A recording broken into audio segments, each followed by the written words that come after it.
ಸಂಸ್ಕೃತಂ ಜಯತು Bharatam. ಸಂಸ್ಕೃತಂ ಸುರಭಿವಾಣಿ ಲೋಕೇಸ್ಮಿನ್ Shashwati ಸ್ಮೃತ. Samskrita is a fragrant divine speech remembered in this world as eternal. Vivekananda ಕಲಾ ವಿಜ್ಞಾನ ಮತ್ತು ವಾಣಿಜ್ಯ ಮಹಾವಿದ್ಯಾಲಯ ಸ್ವಾಯತ್ತ ಪುತ್ತೂರು ಇದರ ಅಂಗವಾಗಿರುವ ನಾವೆಲ್ಲರೂ ಇಂದು ಇಲ್ಲಿ ವಿಕಾಸಂ ಸಂಸ್ಕೃತ ಸಂಘದ ವಾರ್ಷಿಕ ಚಟುವಟಿಕೆಗಳ ಉದ್ಘಾಟನೆ ಹಾಗೂ IQAC ಸಂಸ್ಕೃತ ಸಂಘ, ವಿವೇಕಾನಂದ ಸಂಶೋಧನಾ ಕೇಂದ್ರ ಹಾಗೂ ಸೌರಭ ಪ್ರಸರಾಂಗ ಸಹಯೋಗದಲ್ಲಿ ನಡೆಯುವ ಭಾರತೀಯ ಜೀವನ ದರ್ಶನ ಎಂಬ ಪ್ರವಚನ ಮಾಲಿಕೆಯ ಶುಭಾರಂಭದಲ್ಲಿ ಸೇರಿದ್ದೇವೆ. ಕಾರ್ಯಕ್ರಮಕ್ಕೆ ಆಗಮಿಸಿರುವಂತಹ ಗಣ್ಯರನ್ನು ವೇದಿಕೆಗೆ ಬರಮಾಡಿಕೊಳ್ಳಬೇಕಾಗಿ ಸಂಸ್ಕೃತ ವಿಭಾಗ ಮುಖ್ಯಸ್ಥರಾದ ಡಾಕ್ಟರ್ ಶೇಷಕುಮಾರ್ ಹಾಗೂ ಸಂಘದ ಅಧ್ಯಕ್ಷೆ ಕಾರ್ಯದರ್ಶಿಗಳಲ್ಲಿ ವಿನಂತಿಸಿಕೊಳ್ಳುತ್ತಿದ್ದೇನೆ. ಗಣ್ಯರು ಭಾರತ ಮಾತೆಗೆ ಪುಷ್ಪಾರ್ಚನೆಗೈದು ವೇದಿಕೆಯಲ್ಲಿ ಆಸೀನರಾಗುವಂತೆ ವಿನಂತಿ. ಪೂಜಾ ಶುಭಾವಹ. ಪ್ರತಿಯೊಂದು ಕೆಲಸದ ಮೊದಲು ದೈವಿ ಶಕ್ತಿಯನ್ನು ಆರಾಧಿಸುವುದರಿಂದ ನಮಗೆಲ್ಲರಿಗೂ ಶುಭ ಹಾಗೂ ಶ್ರೇಯಸ್ಸಾಗುವುದು. ಹೀಗಾಗಿ ಕಾರ್ಯಕ್ರಮದ ಮೊದಲಿಗೆ ಪ್ರಾರ್ಥನೆಯನ್ನು ನಡೆಸಿಕೊಡಬೇಕಾಗಿ ಪ್ರಥಮ BSc ಕುಮಾರಿ ಧನ್ಯಶ್ರೀ ಇವರಲ್ಲಿ ಕೇಳಿಕೊಳ್ಳುತ್ತಿದ್ದೇನೆ.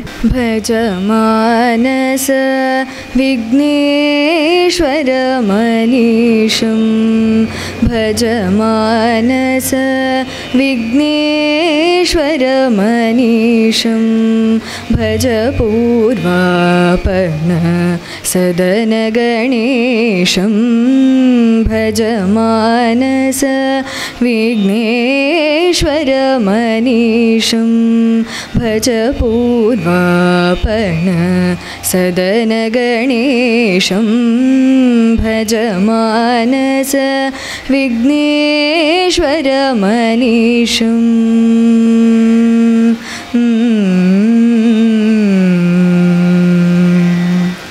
ಗಜವದನಂ ದುರಿತೌಘವಿನಾಶಂ, ಗಜವದನಂ ದುರಿತೌಘವಿನಾಶಂ, ಗತಶಮನಂ ಶತಸೂರ್ಯನಿಕಾಶಂ, ಗತಶಮನಂ ಶತಸೂರ್ಯನಿಕಾಶಂ, ಭಜ ಮಾನಸ ವಿಘ್ನೇಶ್ವರ ಮನೀಶಂ, ಭಜ ಪೂರ್ವಾಪರ್ಣ ಸದನ ಗಣೇಶಂ, ಭಜ ಮಾನಸ ವಿಘ್ನೇಶ್ವರ ಮನೀಶಂ.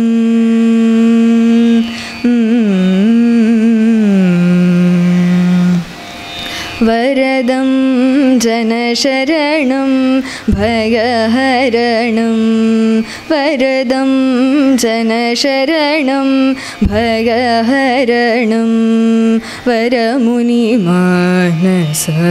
ಭಾವವಿಹರಣಂ, ವರದಂ ಜನಶರಣಂ ಭಯಹರಣಂ, ವರಮುನಿಮಾನಸ ಭಾವವಿಹರಣಂ, ವರಫಲರಸನರತಂ ಭವತರಣಂ, ವರಫಲರಸನರತಂ ಭವತರಣಂ, ವನತುಳಸೀದಳ ಪೂಜಿತ ಚರಣಂ, ವನತುಳಸೀದಳ ಪೂಜಿತ ಚರಣಂ, ಭಜ ಮಾನಸ ವಿಘ್ನೇಶ್ವರ ಮನೀಶಂ, ಭಜ ಪೂರ್ವಾಪರ್ಣ ಸದನ ಗಣೇಶಂ, ಭಜ ಮಾನಸ ವಿಘ್ನೇಶ್ವರ ಮನೀಶಂ.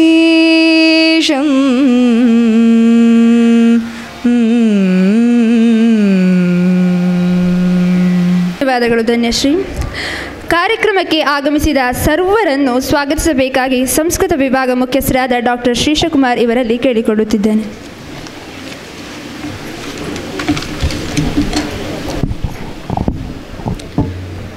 ನಮೋ ಮಹದ್ಭ್ಯಃ ನಮೋ ಯುವೇಭ್ಯಃ ಸರ್ವೇಭ್ಯೋ ಸ್ವಾಗತಂ.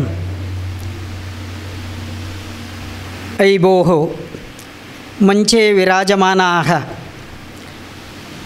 ವಿವೇಕಾನಂದ ಮಹಾವಿದ್ಯಾಲಯಸ್ಯ ಘಟಾನುಘಟಿನಃ ये ये अभ्यागतरूपेण अतिथिरूपेण आगताः तथा छात्राश्च सर्वेषां कृते हार्दं स्वागतम्। विश्वावसुनाम संवत्सरस्य दक्षिणायने वर्षऋतौ सिंहमासे तथा श्रावणमासे कृष्णपक्षे द्वादश्यां पुण्यतिथौ बुधवासरे शुभनक्षत्र शुभयोग शुभकरणे विकासं नाम विवेकानंद कॉलेजु संस्कृत संघ इति विस्ताररूपेण यदि अस्ति तत्संघस्य उद्घाटनं तथा भारतीय जीवनदर्शनं नाम ज्ञानयज्ञे अधिकारप्राप्त्यर्थं सज्जनानाम् अनुमतिं प्रार्थयामि। विवेकानंद कॉलेजु संस्कृत संघस्य वार्षिक उद्घाटना समारंभस्य अस्मिन् शुभ संदर्भे अध्यक्षस्थानम् अलङ्कृतवन्तः डॉक्टर श्रीपति कल्लूराय महोदयाय हार्दं स्वागतं व्याहरामि। कल्लूराय इति ख्यातः कुंजूरु ग्रामवासिनः अर्थशास्त्रसुप्रवीणः श्रीपतिर्मानदोनः स्वागतं व्याहरामि।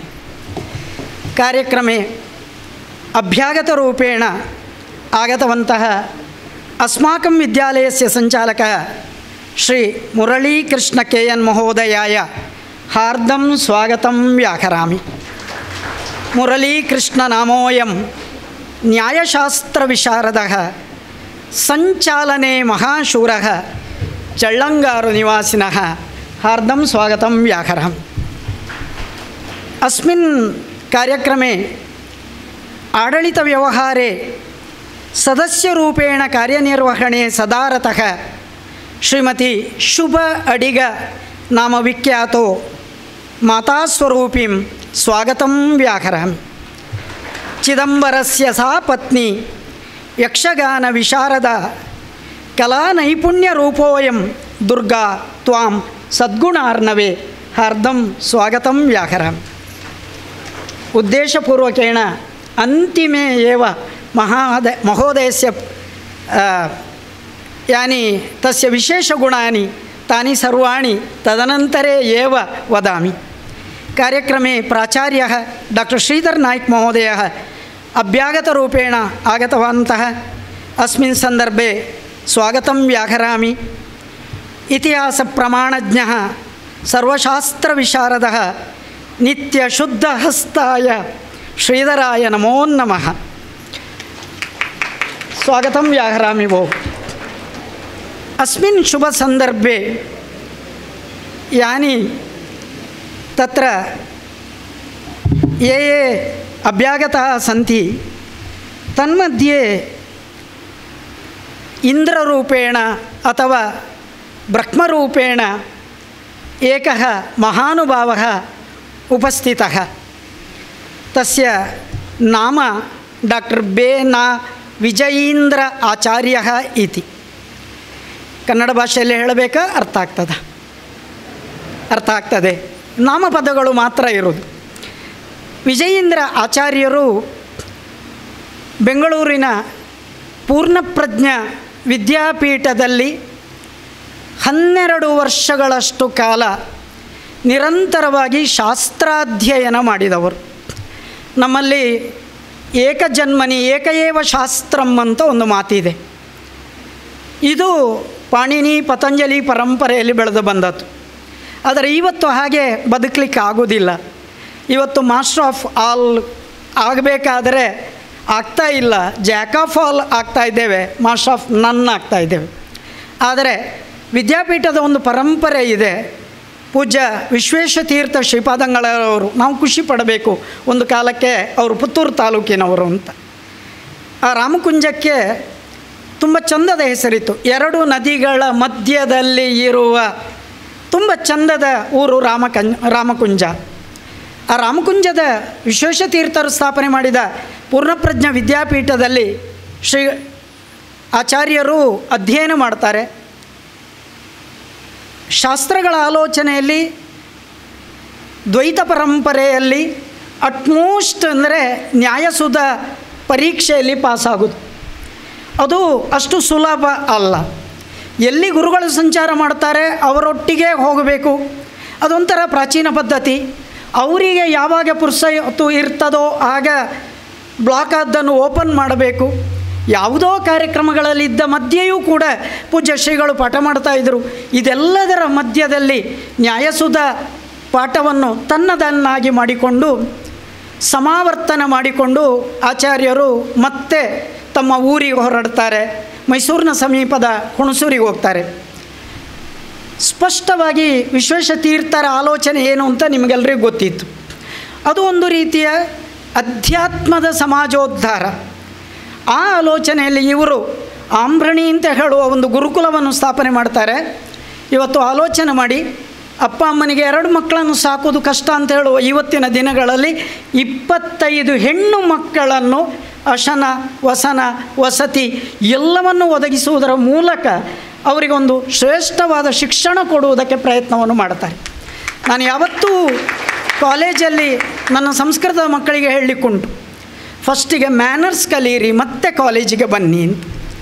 ನಾವು ಇವತ್ತು ಸೋತದ್ದೇ ಅಲ್ಲಿ ಅಂತ ಅನ್ನಿಸ್ತದೆ. ಯಾಕಶ್ಚಿತ್ ನೀವು ಆಲೋಚನೆ ಮಾಡಿ, ಒಂದು ಫ್ಯಾನ್ ಸ್ವಿಚ್ ಆಫ್ ಮಾಡಿ ಹೋಗಬೇಕು ಅಂತ ನಮ್ಗೆ ಗೊತ್ತಿಲ್ಲ, ವಾಟರ್ ಟ್ಯಾಪ್ ಟೈಟ್ ಮಾಡಿ ಹೋಗಬೇಕು ಅಂತ ಗೊತ್ತಿಲ್ಲ. ಕ್ಲಾಸ್ ಆಗ್ತಾ ಇರುವಾಗಲೇ ಕಿಟಕಿಯಲ್ಲಿ ಪುಸ್ತಕ ಅಂತೇಳಿ ಪುಸ್ತಕ ಹಾಕಿ ಹೋಗಬಲ್ಲ ಮಕ್ಕಳವರೆಗೆ ನಾವು ಒಂಥರ ಕಾಣ್ತಾ ಇದ್ದೇವೆ. ಇದೆಲ್ಲದರ ಮಧ್ಯದಲ್ಲಿ ನಮಗೆ ಕಡಿಮೆ ಆದದ್ದು ಸಂಸ್ಕಾರಭರಿತವಾದ ಶಿಕ್ಷಣ ಮಾತ್ರ. ಬೇರೆಲ್ಲ ಸಿಕ್ಕಿದೆ ನಮಗೆ, ಎಕನಾಮಿಕ್ಸ್ ಸಿಕ್ಕಿದೆ, ಪೊಲಿಟಿಕಲ್ ಸೈನ್ಸ್, ಫಿಸಿಕ್ಸ್ ಎಲ್ಲ ಸಿಕ್ಕಿದೆ. ಆದರೆ ನಮಗೊಂದು ಸಂಸ್ಕಾರಕ್ಕೆ ಬೇಕಾದ ಶಿಕ್ಷಣದ ಅನಿವಾರ್ಯತೆ ನಮಗಿದೆ. ನಾನು ಈ ಮಾತನ್ನು ಹೇಳಿದರೆ ಎಲ್ಲೋ ಗೊಂದಲ ಆಗ್ಬೋದು ನಿಮಗೆ. ಬೆಳಗ್ಗೆ 5 ಗಂಟೆಗೆ ಚುಮು ಚಳಿಗೆ ಒಬ್ಬ ಇಸ್ಲಾಂ ಮತೀಯನಾದ ಸಣ್ಣ ಪುಟ್ಟ ಹುಡುಗ ಟೊಪ್ಪಿಟ್ಕೊಂಡು ಬಿಳಿ ಅಂಗಿ ಹಾಕ್ಕೊಂಡು ಆತ ಹೋಗ್ತಾನೆ, ಅಧ್ಯಯನಕ್ಕೆ ಹೋಗ್ತಾನೆ. ಏನು ಕಲಿತಾನೆ ಅಂತ ನನ್ನ ಹತ್ರ ಪ್ರಶ್ನೆ ಮಾಡಬೇಡಿ, ಯಾಕೆಂದರೆ ಅದು ಒಂದು ದೊಡ್ಡ ಕ್ವಶನ್ ಮಾರ್ಕ್. ಒಬ್ಬ ಕ್ರೈಸ್ತ ಹುಡುಗ ಬ್ಯಾಪ್ಟಿಸಮ್ ಆದ ಕೂಡಲೇ ಆತನಿಗೆ ಆಗುವಂಥ ಶಿಕ್ಷಣ ಏನು ಅಂದರೆ ಕ್ರೈಸ್ತ ಧರ್ಮೀಯ ಶಿಕ್ಷಣ.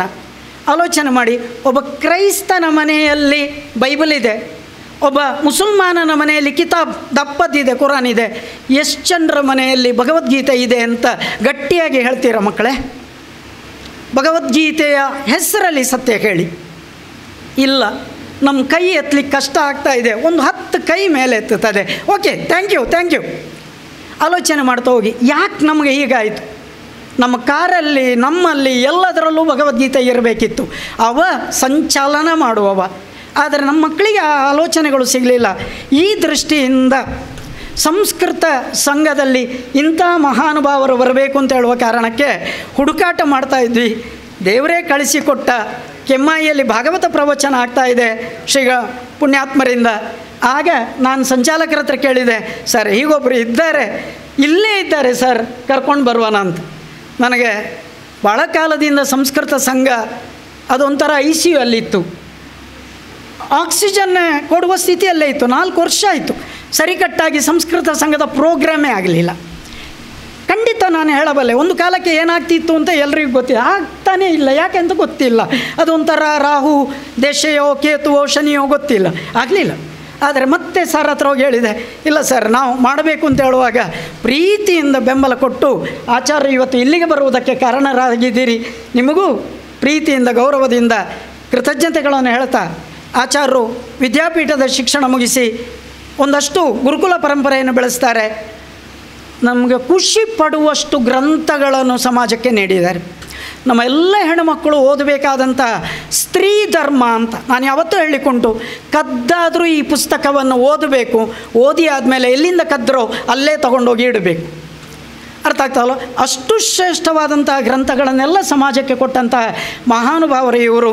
PhD ಪದವೀಧರರು, ಪೂರ್ಣ ಪ್ರಮಾಣದಲ್ಲಿ ಸಂಸ್ಕೃತದ ಪ್ರಚಾರ ಅಧ್ಯಾತ್ಮಕ್ಕೋಸ್ಕರ ಜೀವ ಸವೆಸ್ತಾ ಇದ್ದಾರೆ. ಅವರಿಗೆ ಆಚಾರ್ಯರಿಗೆ ಪ್ರೀತಿಪೂರ್ವಕವಾಗಿ ವಿವೇಕಾನಂದ ಕಾಲೇಜಿನ ಪರವಾಗಿ, ವಿಕಾಸಂನ ಪರವಾಗಿ, ಎಲ್ಲ ಬಂಧುಗಳ ಪರವಾಗಿ ನಾನು ಸ್ವಾಗತವನ್ನು ಬಯಸ್ತಾ ಇದ್ದೇನೆ. ಕಾರ್ಯಕ್ರಮೇ ಮಂಚೆ ವಿರಾಜಮಾನ ಸಂಸ್ಕೃತ ಸಂಘಸ್ಯ ಪ್ರಣತಿ ಕೃತಿಕಾ ಅನಗ. ಆಲೋಚನೆ ಮಾಡಿ, ಈ 3 ಜನ ಸಂಸ್ಕೃತ ಮಲಗಿದ್ದನ್ನು ಎಬ್ಬಿಸ್ಲಿಕ್ಕೆ ಹೊರಟವರು. ನಾನು ಯಾವತ್ತೂ ಹೇಳಲಿಕ್ಕುಂಟು, ನೀವು ಕೆಲಸ ಮಾಡ್ತೀರಾ ಅದರ ಡಬ್ಬಲ್ ಕೆಲಸ ನಾವು ಮಾಡ್ತೇವೆ, ನೀವು ಉದಾಸೀನವೋ ಅದರ ಡಬ್ಬಲ್ ಉದಾಸೀನ ನಮಗೆ. ಈ ಸಲ ಎಬ್ಬಿಸುವ ಕೆಲಸ ಮಾಡಿದ್ದಾರೆ, ಅದರ ಮಧ್ಯೆಯೂ 1000 ವಿಘ್ನಗಳು ಬಂದಿವೆ. ಅದನ್ನೆಲ್ಲ ಹೊಟ್ಟೆಗೆ ಹಾಕ್ಕೊಂಡು ಈ 3 ಮಕ್ಕಳು ತುಂಬ ಕೆಲಸ ಮಾಡಿದ್ದಾರೆ. ಅವರನ್ನು ಪ್ರೀತಿಯಿಂದ ಗೌರವದಿಂದ ಸ್ವಾಗತಿಸ್ತಾ ಇದ್ದೇನೆ.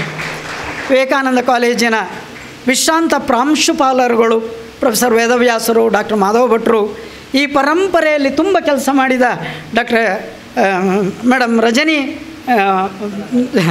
ವತ್ಸಲ ರಜನಿಯವರು ಮತ್ತು ಯಾರೆಲ್ಲ ಹಿರಿಯರು ಬಂದಿದ್ದೀರಿ ಅವರನ್ನು ಪ್ರೀತಿಯಿಂದ ಗೌರವದಿಂದ ಸ್ವಾಗತಿಸ್ತೇನೆ. ಕಾಲೇಜಿನ ಇಡೀ ಒಂದು ಉಪನ್ಯಾಸಕರ ಟೀಮ್ ಇದರ ಹಿಂದೆ ಕೆಲಸ ಮಾಡ್ತಾ ಇದೆ, ಅವರಿಗೆ ನಮೋ ನಮಃ. ಮತ್ತು ಕೊನೆಗೂ ಕೂಡ ಸ್ಟೇಕ್ ಹೋಲ್ಡರ್ಸ್ ನೀವು ಮಕ್ಕಳೇ. ನಾವು ಎಲ್ಲೋ ಹೋಗಿ ಕೇಳಿ ಇವತ್ತು ಕೆಮ್ಮಾಯಿಗೆ ಅಥವಾ ನಾಳೆ ಇನ್ನೊಂದಕ್ಕೆ ಹೋಗಿ ಕೇಳಬಹುದು, ಆದರೆ ನಿಮ್ಮ ಕಾಲಬುಡಕ್ಕೆ ಜ್ಞಾನ ಹರಿದು ಬಂದಾಗ ಅದನ್ನು ಎತ್ತಿ ತಲೆಯಲ್ಲಿಟ್ಟುಕೊಳ್ಳೋ ಕೆಲಸವನ್ನು ನೀವು ಮಾಡಲೇಬೇಕಾಗ್ತದೆ. ಇವತ್ತಿನ ಇಡೀ ಉಪನ್ಯಾಸ ನಿಮ್ಮನ್ನು ಪಥ ಬದಲಾಯಿಸ್ತದೆ, ನಿಮ್ಮೊಂದು ದಾರಿಗೆ ಒಂದು ಹೊಸತನವನ್ನು ತಂದುಕೊಡ್ತದೆ. ಅಂತಹ ಶ್ರೇಷ್ಠವಾದ ಆಲೋಚನೆ ಇರುವ ಈ ಉಪನ್ಯಾಸವನ್ನು ಕೇಳಲಿಕ್ಕೆ ಬಂದ ಜ್ಞಾನ ಜಿಜ್ಞಾಸುಗಳಾಗಿರುವ ನಿಮ್ಮನ್ನು ಅತ್ಯಂತ ಪ್ರೀತಿಯಿಂದ ಗೌರವದಿಂದ ಸ್ವಾಗತಿಸ್ತಾ ಇದ್ದೇನೆ. ನಮ್ಮ ಪತ್ರಕರ್ತ ಮಿತ್ರರಿದ್ದಾರೆ. ನಮ್ಮ ಕಾಲೇಜು ಅಂದರೆ ಅದೊಂಥರ ನಮ್ಮದೇ ಸಂವಿಧಾನ, ಹಾಗಾಗಿ ಅದರಲ್ಲಿರುವ ಎಲ್ಲರನ್ನೂ ಕೂಡ ಪ್ರೀತಿಯಿಂದ ಗೌರವದಿಂದ ಮತ್ತೊಮ್ಮೆ ಸ್ವಾಗತಿಸ್ತಾ ಪ್ರತ್ಯಕ್ಷ ಪರೋಕ್ಷವಾಗಿ ಸಹಕರಿಸಿದವರನ್ನೆಲ್ಲ ಮತ್ತೊಮ್ಮೆ ಕೃತಜ್ಞತೆಯಿಂದ ವಂದಿಸ್ತೇನೆ. ಜಿಯಾತ್ ಸಂಸ್ಕೃತ ಭಾರತಿ ಅಂತ ಮತ್ತೊಮ್ಮೆ ನಾನು ಹೇಳ್ತಾ, ಇಡೀ ಸಂಸ್ಕೃತ ಸಂಘ ಈ ವರ್ಷ ವೈಬ್ರೆಂಟಾಗಿ ಇರಬೇಕಾಗಿದೆ. ಅದಕ್ಕೋಸ್ಕರ ಇದರ ಒಟ್ಟಿಗೆ ನಮಗೆ ಕೈ ಜೋಡಿಸಿದ ವಿವೇಕಾನಂದ ಕಾಲೇಜಿನ ವಿವೇಕಾನಂದ ಸಂಶೋಧನಾ ಕೇಂದ್ರ IQAC ಸೌರಭ ಪ್ರಸಾರಾಂಗ ಅವರೆಲ್ಲರನ್ನೂ ಕೂಡ ಮತ್ತೆ ಗೌರವಿಸ್ತಾ ಇದ್ದೇನೆ.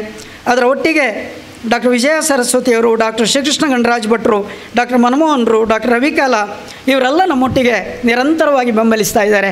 ಎಲ್ಲರನ್ನೂ ಮತ್ತೆ ಮತ್ತೆ ಮತ್ತೆ ಮತ್ತೆ ಪ್ರೀತಿಯಿಂದ ಗೌರವದಿಂದ ಸ್ವಾಗತಿಸ್ತಾ ಇದ್ದೇನೆ. ಒಟ್ಟು 1 ವರ್ಷದಲ್ಲಿ ಸಂಸ್ಕೃತ ಸಂಘ ಇವತ್ತಿನಿಂದ ನಿರಂತರ ಚಟುವಟಿಕೆ ಮಾಡ್ತದೆ.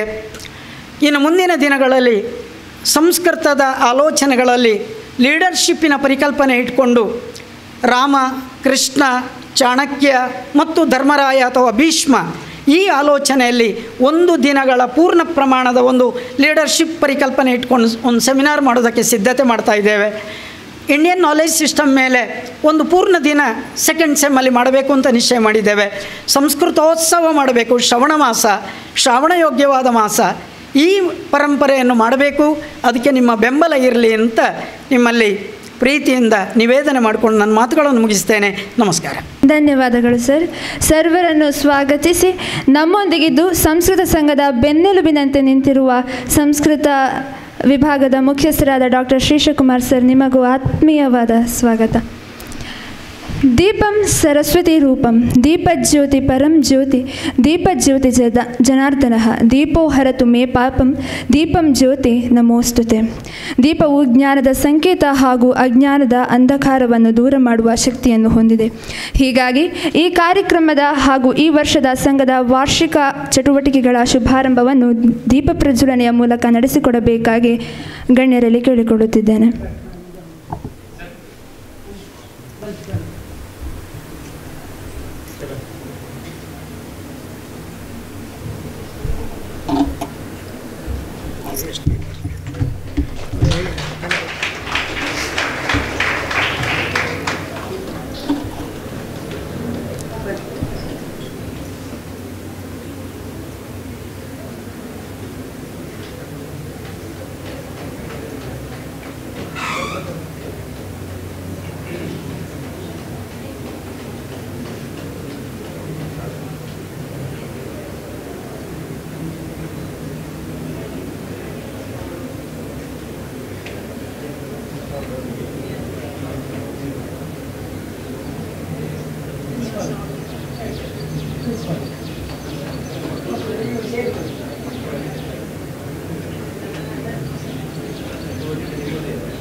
ಗೆದ್ದವರೇ ಸೇರಬೇಕಾಗಿಲ್ಲ. ಆಸಕ್ತರಿರುವ ಸರ್ವರೂ ಸೇರಬಹುದು. ಪ್ರತಿಯೊಂದು ಮಹಾನ್ ಪಯಣವು ತನ್ನದೇ ಆದ ಗುರುತನ್ನು ಹೊಂದಿದೆ. ಹೀಗಾಗಿ ಇಂದಿನ ಈ ಕ್ಷಣದಲ್ಲಿ ನಾವು ನಮ್ಮ ಸಂಘದ ಲಾಂಛನವನ್ನು ಅನಾವರಣಗೊಳಿಸಲಿದ್ದೇವೆ. ಇದು ನಮ್ಮ ಮೌಲ್ಯಗಳನ್ನು, ನಮ್ಮ ಸಂಸ್ಕೃತಿಯನ್ನು ಮತ್ತು ನಮ್ಮ ಉದ್ದೇಶವನ್ನು ಪ್ರತಿಬಿಂಬಿಸುತ್ತಿದೆ. ಈ ಲಾಂಛನ ಕೇವಲ ಒಂದು ಲಾಂಛನವಾಗಿರದೆ ನಮ್ಮ ಪರಂಪರೆ ಹಾಗೂ ಪ್ರಗತಿಯನ್ನು ಒಂದಾಗಿ ಮಾತನಾಡುವ ಧ್ವನಿಯಾಗಿದೆ. ಇದೀಗ ವಿಕಾಸಂ ಸಂಸ್ಕೃತ ಸಂಘದ ವಾರ್ಷಿಕ ಚಟುವಟಿಕೆಗಳ ಉದ್ಘಾಟಕರಾದ ಸನ್ಮಾನ್ಯ ಡಾಕ್ಟರ್ ಬೇನಾ ವಿಜಯೇಂದ್ರ ಆಚಾರ್ಯ ಇವರಲ್ಲಿ ನಮ್ಮ ಸಂಘದ ಲಾಂಛನವನ್ನು ಅನಾವರಣಗೊಳಿಸಬೇಕಾಗಿ ವಿನಂತಿ.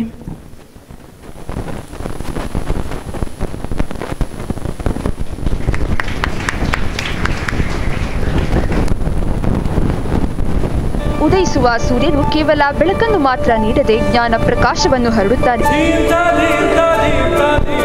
ನದಿಯಂತೆ ಎಲ್ಲೆಡೆ ಹರಿದು ಬರುವ ಆ ಜ್ಞಾನದ ಸಂಗ್ರಹವೇ ನಮ್ಮ ಪ್ರಾಚೀನ ಹಾಗೂ ಮೂಲತಃ ಸಂಸ್ಕೃತದಲ್ಲಿರುವ ಗ್ರಂಥಗಳು. ಸಂಸ್ಕೃತವು ತನ್ನ ಅಪಾರವಾದ ಜ್ಞಾನ ಭಂಡಾರದಿಂದ ಜಗದಲ್ಲಿನ ಅಜ್ಞಾನವೆಂಬ ಕೆಸರಿನಲ್ಲಿ ಪರಿಶುದ್ಧವಾದ ಜ್ಞಾನ ಜ್ಯೋತಿ ಎಂಬ ಕಮಲವನ್ನ ಹುಟ್ಟಿಸಿ ಪ್ರಕಾಶಮಾನವಾಗಿ ದೈವಿಕ ಕಿರಣವನ್ನ ವಿಕಸಿತಗೊಳಿಸುತ್ತಾ ತನ್ನ ಸುತ್ತಲೂ ಶರಣಾರ್ಥಿಗಳಿಗೆ ಭದ್ರವಾದ ರಕ್ಷಣಾ ಕವಚವನ್ನು ನೀಡುತ್ತಿದೆ. ನಮ್ಮ ಲಾಂಛನವೇ ನಮ್ಮ ದೃಷ್ಟಿಯ ಹಾಗೂ ಉದ್ದೇಶದ ಸ್ಪಷ್ಟ ಪ್ರತೀಕ. ಇದುವೇ ವಿಕಾಸ, ಅಂದರೆ ವಿವೇಕಾನಂದ ಕಾಲೇಜು ಸಂಸ್ಕೃತ ಸಂಘ, ಪುತ್ತೂರು. ಧನ್ಯವಾದಗಳು ಮಹೋದಯ. ಮೊದಲಿಗೆ ಗಣ್ಯರನ್ನು ಶಾಲು ಹೊದಿಸಿ ಹಾಗೂ ಹಾರ ಹಾಕಿ ಸನ್ಮಾನಿಸಬೇಕಾಗಿ ಕಾರ್ಯಕ್ರಮದ ಅಧ್ಯಕ್ಷರಾದ ಶ್ರೀಪತಿ ಕಲ್ಲುರಾಯರವರಲ್ಲಿ ಕೇಳಿಕೊಳ್ಳುತ್ತಿದ್ದೇನೆ.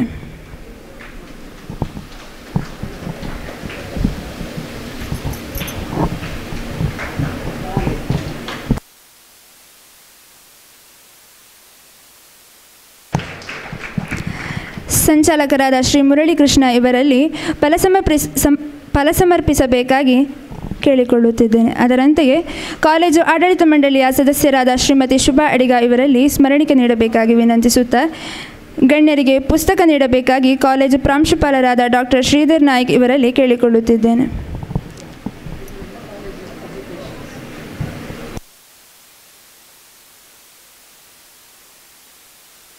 ಶ್ರೀ ಗುರುಭ್ಯೋ ನಮಃ. ಕೃಷ್ಣಾಯ ವಾಸುದೇವಾಯ ಹರಯೇ ಪರಮಾತ್ಮನೇ ಪ್ರಣತಕ್ಲೇಶನಾಶಾಯ ಗೋವಿಂದಾಯ ನಮೋ ನಮಃ. ಅಭ್ರಮಂ ಭಂಗರಹಿತಂ ಅಜಡಂ ವಿಮಲಂ ಸದಾ ಆನಂದತೀರ್ಥಮತುಳಂ ಭಜೆ ತಾಪತ್ರಯಾಪಹಂ. ತಪಸ್ವಾಧ್ಯಾಯ ಶುಶ್ರೂಷಾ ಕೃಷ್ಣಪೂಜಾರತಂ ಮುನಿಂ ವಿಶ್ವೇಶಮಿಷ್ಟದಂ ವಂದೇ ಪರಿವ್ರಾಟ್ ಚಕ್ರವರ್ತಿನಂ. ಪುಣ್ಯಭೂಮಿ ಭಾರತ ಮಾತೆಯಲ್ಲಿ ಸಹಸ್ರಾರು ನದಿಗಳು, ಪರ್ವತಗಳು, ದೇವತಾ ಸನ್ನಿಧಾನಗಳು ನೆಲೆಸಿದೆ. ಆ ಪವಿತ್ರತಮವಾದ ಕ್ಷೇತ್ರಗಳಲ್ಲಿ ಅತ್ಯಂತ ಪವಿತ್ರವಾದ ನೇತ್ರಾವತಿ, ಕುಮಾರಧಾರ, ಪಯಸ್ವಿನಿ ಈ ನದಿಗಳು. ಸಪ್ತ ಕ್ಷೇತ್ರಗಳಲ್ಲಿ ರೌಪ್ಯಪೀಠಂ ಕುಮಾರಾದ್ರಿಹಿ ಅಂತ ಈ ದಕ್ಷಿಣ ಪ್ರದೇಶದಲ್ಲಿರುವ ಸಪ್ತ ಕ್ಷೇತ್ರಗಳಲ್ಲಿ ಮೊದಲನೆಯದ್ದು ರಜತಪೀಠಪುರ, ಅರ್ಥಾತ್ ಇವತ್ತಿನ ಉಡುಪಿ. ಎರಡನೆಯ ಸ್ಥಾನ ಕುಮಾರಾದ್ರಿ ಅಂತ ಸುಬ್ರಹ್ಮಣ್ಯ ಈ ಕ್ಷೇತ್ರಕ್ಕೆ ಮಹತ್ವವನ್ನು ಕೊಟ್ಟಿದ್ದಾರೆ.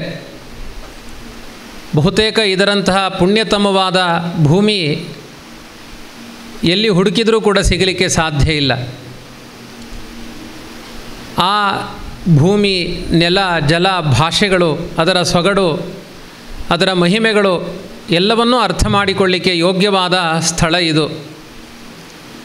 ಅದರಲ್ಲಿಯೂ ಇದು ಪುತ್ತೂರು ಅಂತ ಇವತ್ತಿನ ಆಡು ಭಾಷೆಯಲ್ಲಿ, ಇದು ಪೂತ ಅಂತ ಸಂಸ್ಕೃತದ ಶಬ್ದ. ಅದು ಮೂಲತಃ ಇದೊಂದು ಸಂಸ್ಕೃತ ನಗರಿ. ಪೂತ ಊರು ಪುತ್ತೂರಾಗಿದೆ. ಪೂತ ಅಂದರೆ ಪವಿತ್ರ ಅಂತ ಅರ್ಥ. ಯಾಕೆ ಪವಿತ್ರ ಅಂದರೆ ಅತ್ಯಂತ ಶ್ರೇಷ್ಠವಾದ ಪಯಸ್ವಿನಿ ನದಿ ಹತ್ತಿರದಲ್ಲಿದೆ. ಪುತ್ತೂರಿನಿಂದ ಬಹುತೇಕ ಒಂದು 25-30 ಕಿಲೋಮೀಟರ್ ದೂರದಲ್ಲಿ ಪಯಸ್ವಿನಿ ನದಿ ಸಿಗುತ್ತೆ. ನಿಮಗೆ ಇತಿಹಾಸಗಳು ಗೊತ್ತಿರಲಿ. ಪಯಸ್ವಿನಿ ನದಿಯ ತೀರದಲ್ಲಿ 6000 ವರ್ಷದ ಮೊದಲು ಕೃಷ್ಣನ ಅವತಾರ ಆಯಿತು. ನಮ್ಮ ಕಲಿಯುಗಕ್ಕೆ ತುಂಬ ಸಮೀಪವಾದ ಅವತಾರ ಕೃಷ್ಣನ ಅವತಾರ. ಕೃಷ್ಣನ ಅವತಾರ ಆದಾಗ ಅವನ ಜೊತೆಗೆ ಅವತಾರ ಮಾಡಿದವಳು ದುರ್ಗೆ, ಕೃಷ್ಣನ ಸಹೋದರಿ. ಅವಳು ಅವತಾರ ಮಾಡಿದ್ದು ಮಥುರಾ ಪಟ್ಟಣ, ವೃಂದಾವನ, ಗೋಕುಲ ಈ ಪರಿಸರದಲ್ಲಿ. ಗೋಕುಲದಲ್ಲಿ ಅವತಾರ ಮಾಡಿದ, ದೆಹಲಿಯಿಂದ 3 ಗಂಟೆ ಪ್ರಯಾಣ ಉಂಟು ಈಗ ಗೋಕುಲ ಅಂದರೆ. ಅಷ್ಟು ದೂರದಲ್ಲಿ ಪ್ರಯಾಣ ಮಾಡಿದ ದುರ್ಗೆ ಕಲಿಯುಗದಲ್ಲಿ ತುಂಬ ಪವಿತ್ರವಾದ ಜಾಗ ಅಂತ ತಾನು ಆರಿಸಿಕೊಂಡಿದ್ದು ಪಯಸ್ವಿನಿ ನದಿಯ ತೀರ, ಅಂದರೆ ನಿಮ್ಮ ಪರಿಸರವನ್ನು ಆರಿಸಿಕೊಂಡಿದ್ದಾಳೆ. ಹಾಗಾಗಿ ಇಲ್ಲಿ ದುರ್ಗೆಯರಿಗೆ ತುಂಬ ಶಕ್ತಿ. ಯಾರು ದುರ್ಗೆಯರು? ನೀವೇ, ಹೆಣ್ಣುಮಕ್ಕಳೆಲ್ಲ ದುರ್ಗೆಯರು. ತುಂಬ ಬಲ ಜಾಸ್ತಿ ಅವರಿಗೆ, ದುರ್ಗೆಯರಿಗೆ. ಮತ್ತು ಕೃಷ್ಣನ ಸನ್ನಿಧಾನವೂ ಇಲ್ಲೇ ಇದೆ. ದುರ್ಗೆ ಇಲ್ಲಿಗೆ ಬಂದಿದ್ದಾಳೆ ಅಂತ ಗೊತ್ತಾದ ಮೇಲೆ ದ್ವಾರಕಾಧೀಶನಾದ ಅದೇ ಮಥುರೆಯಲ್ಲಿ ಅವತಾರ ಮಾಡಿದ ಕೃಷ್ಣ ಉಡುಪಿಗೆ ಬಂದು ಕುಳಿತ. ಹೆಂಡತಿ ಎಲ್ಲಿಗೆ ಹೋಗ್ತಾಳೋ ಗಂಡ ಅಲ್ಲಿಗೆ ಹೋಗ್ತಾನೆ. ಅದೊಂದು ನಿಯಮ. ಅಂದರೆ ಪರಸ್ಪರ ಪತಿಪತ್ನಿಯ ಸಂಬಂಧ ಇದೆ. ಉದ್ದೇಶವನ್ನು ಮೊದಲು ಹೆಂಡತಿ ಸೂಚನೆ ಮಾಡ್ತಾಳೆ, ಗಂಡ ಅದಕ್ಕೆ ಸರಿಯಾಗಿ ಸಹಕಾರವನ್ನು ನೀಡ್ತಾನೆ ಅಂತ ಅರ್ಥ. ಯಾಕೆ ಪಯಸ್ವಿನಿ ನದಿಯ ತೀರದಲ್ಲಿ ದುರ್ಗೆ ಬಂದು ಕುಳಿತಿದ್ದಾಳೆ ಅಂದರೆ, ಮುಂದೆ ಘೋರವಾದ ಕಲಿಯುಗ ಇದೆ. ಕಲಿಯುಗದಲ್ಲಿ ಇದ್ದೇವೆ ಈಗ ನಾವು. ಅವರು ಮೊದಲೇ ಪಂಚಾಂಗ ಪಠನ ಮಾಡಿದರು ಶ್ರೀ ಶಿವಕುಮಾರ್ ಅವರು. ಇದು ವೈವಸ್ವತ ಮನ್ವಂತರ ಕಲಿಯುಗ, 28ನೆಯ ಕಲಿಯುಗ. ಒಂದು ಮನ್ವಂತರದಲ್ಲಿ 71 ಮಹಾಯುಗಗಳು ನಡೀಬೇಕು.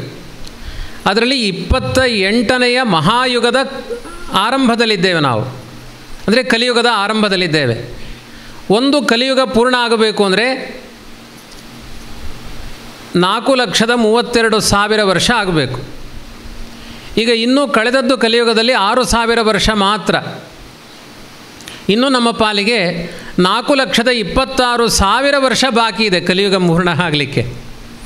ಈಗಲೇ ತುಂಬ ಅನ್ಯಾಯಗಳಾಗ್ತಾ ಇದ್ದಾವೆ.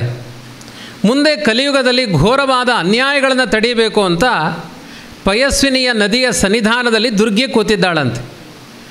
ಅಂದರೆ ನಮ್ಮ ಭಾರತ ದೇಶಕ್ಕೆ ಸರಿಯಾದ ಒಂದು ಭಾರತೀಯ ತತ್ವದರ್ಶನ ಅಥವಾ ಇಲ್ಲಿಯ ಪ್ರಾಚೀನತೆಯನ್ನು ಅರ್ಥ ಮಾಡಿಸುವ ದೊಡ್ಡ ಶಕ್ತಿಯಾಗಿ ದುರ್ಗಾದೇವಿಯ ಸನ್ನಿಧಾನ ಅಲ್ಲಿದೆ. ಮತ್ತೊಂದು ಇಲ್ಲೇ ಹತ್ತಿರದಲ್ಲಿರುವ ಕುಮಾರಧಾರ, ಅದರ ಮೇಲಿರುವಂತಹ ಬೆಟ್ಟ ಬಿಸಿಲೇ ಘಾಟಿನಿಂದ ಕಾಣುತ್ತೆ, ಹರಿಶ್ಚಂದ್ರ ಪರ್ವತ.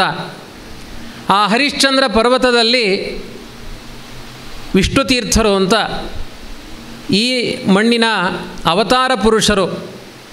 ಆಂಜನೇಯನ ಅವತಾರ ಮಧ್ವಾಚಾರ್ಯರು ಅಂತ ಹೇಳ್ತೇವೆ. ಆಚಾರ್ಯತ್ರಯರಲ್ಲಿ ಮಧ್ವಾಚಾರ್ಯರು ನಮ್ಮ ಕರ್ನಾಟಕದವರು ಅನ್ನೋಕ್ಕಿಂತ ಅವರು ಪರಶುರಾಮ ಕ್ಷೇತ್ರದಲ್ಲಿ ಅವತಾರ ಮಾಡಿ ಇದರ ಪಾವಿತ್ರ್ಯವನ್ನು ಅಧಿಕಗೊಳಿಸಿದವರು. ಕೊಡಿಪ್ಪಾಡಿ ಜನಾರ್ದನ ದೇವಸ್ಥಾನದಲ್ಲಿ 4 ತಿಂಗಳು ಅವರು ಚಾತುರ್ಮಾಸಿಕೆ ಕುಳಿತು ಇಲ್ಲೆಲ್ಲ ಧರ್ಮ ಪ್ರಚಾರ ಮಾಡಿದರು ಅನ್ನುವ ಶಿಲಾಶಾಸನ ಇವತ್ತು ನೀವು ಅಲ್ಲಿಗೆ ಹೋದರೆ ನೋಡ್ಬೋದು. ಮಧ್ವಾಚಾರ್ಯ ಕುಳಿತುಕೊಂಡಿರುವಂಥ ಶಿಲೆ ಇದೆ ಇವತ್ತಿಗೂ. ನಾಡಿದ್ದು ಅಮಾವಾಸ್ಯೆ ದಿವಸ ಅವರು ಇಟ್ಟಿರುವ ದಂಡದ ಜಾಗದಲ್ಲಿ ಸ್ನಾನ ಮಾಡಿದರೆ ಎಂತೆಂಥ ಬೌದ್ಧಿಕವಾದ ದೈಹಿಕವಾದ ಉಪದ್ರವಗಳಿದ್ರೂ ಕೂಡ ಪರಿಹಾರ ಆಗುತ್ತೆ ಎನ್ನುವುದು ಇಲ್ಲಿಯ ಸ್ಥಳ ಪುರಾಣ ಇದೆ ಕೊಡಿಪ್ಪಾಡಿ ಜನಾರ್ದನ ದೇವಸ್ಥಾನದಲ್ಲಿ.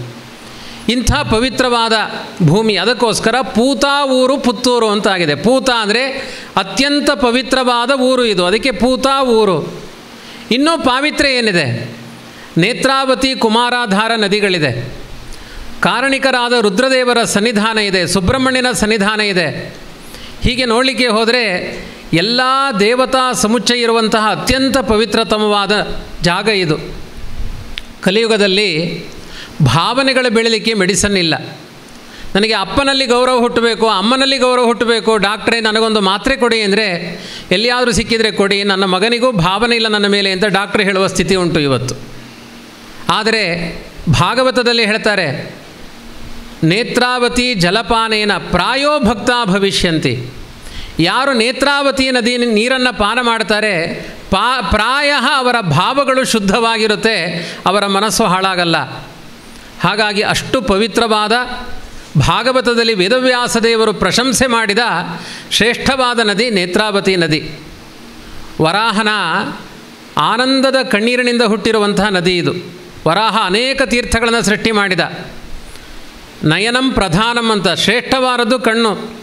ಅವನ ಆನಂದದ ಕಣ್ಣೀರಿನಿಂದ ಹುಟ್ಟಿರುವಂತಹ ಶ್ರೇಷ್ಠವಾದ ನದಿ ನೇತ್ರಾವತಿ ನದಿ. ಹಾಗಾಗಿ ವಾದಿರಾಜರು ಹೇಳ್ತಾರೆ, ಯಾರು ನೇತ್ರಾವತಿ ನದಿಯಲ್ಲಿ ಸ್ನಾನ ಮಾಡ್ತೀರಿ ಅವರು ದೇವರ ದೃಷ್ಟಿಗೆ ಪಾತ್ರರಾಗ್ತೀರಿ. ದೇವರು ನಿಮ್ಮನ್ನು ನೋಡ್ತಾನೆ. ಯಾಕೆಂದರೆ ಕಣ್ಣಿನಿಂದಲೇ ಹುಟ್ಟಿದ ನದಿ, ಕಣ್ಣಿಗೂ ಈ ನದಿಗೂ ಸಂಬಂಧ ಇದೆ, ದೇವರ ಕಣ್ಣಿಗೂ ಈ ನದಿಗೂ ಸಂಬಂಧ ಇದೆ. ಅದರಲ್ಲಿ ಸಹಸ್ರಲಿಂಗೇಶ್ವರ, ಕುಮಾರಧಾರ, ನೇತ್ರಾವತಿಗಳ ಸಂಗಮ ಕ್ಷೇತ್ರ, ಅದನ್ನು ಮುಕ್ತಿಯ ಕ್ಷೇತ್ರ ಅಂತ ಕರೆದಿದ್ದಾರೆ. ಹೀಗೆ ಹೇಳ್ತಾ ಹೋದರೆ ನನ್ನ 1 ಗಂಟೆ ಈ ಕ್ಷೇತ್ರದ ಮಹಿಮೆ ಹೇಳಲಿಕ್ಕೆ ಬೇಕಾಗುತ್ತೆ. ಭಾರತೀಯ ದರ್ಶನಗಳ ಬಗ್ಗೆ ಕೇಳಲಿಕ್ಕೆ ಪ್ರಧಾನವಾಗಿ ನೀವು ಅಧಿಕಾರಿಗಳಾಗಿದ್ದೀರಿ. ಪ್ರತಿ ದಿವಸ ನಾನು ಭಾಗವತ, ಮಹಾಭಾರತ ಪ್ರವಚನಗಳನ್ನು ಬೇರೆ ಬೇರೆ ಊರುಗಳಲ್ಲಿ ಪ್ರಚಾರ ಮಾಡ್ತೇನೆ. ಇಲ್ಲಿ ಶಿಕ್ಷಕರಿಗೆಲ್ಲ ಒಂದು ವ್ಯವಸ್ಥೆ ಇದೆ. ಒಬ್ಬೊಬ್ಬರಿಗೆ 7ನೇ ಕ್ಲಾಸು, 8ನೇ ಕ್ಲಾಸು, ಡಿಗ್ರಿ, PUC, SSLC ಅಂತೆಲ್ಲ ಒಂದೊಂದು ಕ್ಲಾಸಿನ ಮಕ್ಕಳು ಸಿಗ್ತಾರೆ. ಇದು ಹೈ ಕ್ಲಾಸ್. ಇದು ಎಲ್ಲ ಮಂಡೆ ಕರಿ ಇದ್ದವರೇ ಕೂತಿರ್ತಾರೆ. ನನ್ನ ಪ್ರವಚನಕ್ಕೆ ಕೂತ್ಕೊಳ್ಳೋರು 8 ವರ್ಷದ ಬಾಲಕರಿಂದ ಆರಂಭ ಮಾಡಿ 90 ವರ್ಷದ ಮುದುಕರ ತನಕ ಸ್ಟೂಡೆಂಟ್. ನಿಮಗಾದರೆ ನಿಮ್ಮ ಸಬ್ಜೆಕ್ಟ್ ಹೇಳಿದರೆ ಮುಗೀತು. ನಂದು ಹಾಗಲ್ಲ. 8ನೇ ವಯಸ್ಸಿನ ಮಗುವಿಗೂ ಅರ್ಥ ಮಾಡಿಸಬೇಕು, 90 ವಯಸ್ಸಿನ ಪ್ರಾಯದವರಿಗೂ ಅದು ಸರಿ ಅನ್ನಿಸಬೇಕು. ತುಂಬ ದೊಡ್ಡ ಸವಾಲಿನಲ್ಲಿ ಪ್ರತಿದಿನ ನಮ್ಮ ಪ್ರವಚನ ಸಾಗುತ್ತೆ. ಇವತ್ತು ನನಗೆ ಆಯಾಸ ಇಲ್ಲ. ಬಹುತೇಕ ದಿನ ಹಣ್ಣಾದ ತಲೆಗಳನ್ನೇ ನೋಡುವ ನನಗೆ ಕಪ್ಪಾದ ತಲೆಗಳನ್ನು ನೋಡಿ ಒಂದು ಸಂತೋಷ ಆಗಿದೆ. ತುಂಬ ಮುಖ್ಯವಾದದ್ದು ಇದು. ಇವತ್ತಿನ ಕಾಲದಲ್ಲಿ ನಮ್ಮ ಭಾರತೀಯ ತತ್ವದ ಶಾಸ್ತ್ರಗಳನ್ನು, ನಮ್ಮ ಭಾರತೀಯ ಮೌಲ್ಯಗಳನ್ನು ಅರ್ಥ ಮಾಡಿಕೊಳ್ಳುವಂತಹ ಅಗತ್ಯ ತುಂಬ ಇದೆ. ಇದನ್ನು, ಆ ಅಗತ್ಯವನ್ನು ಅರ್ಥ ಮಾಡಿಸುವ ಶಾಲಾ ಕಾಲೇಜುಗಳು ಕಡಿಮೆ ಇದೆ.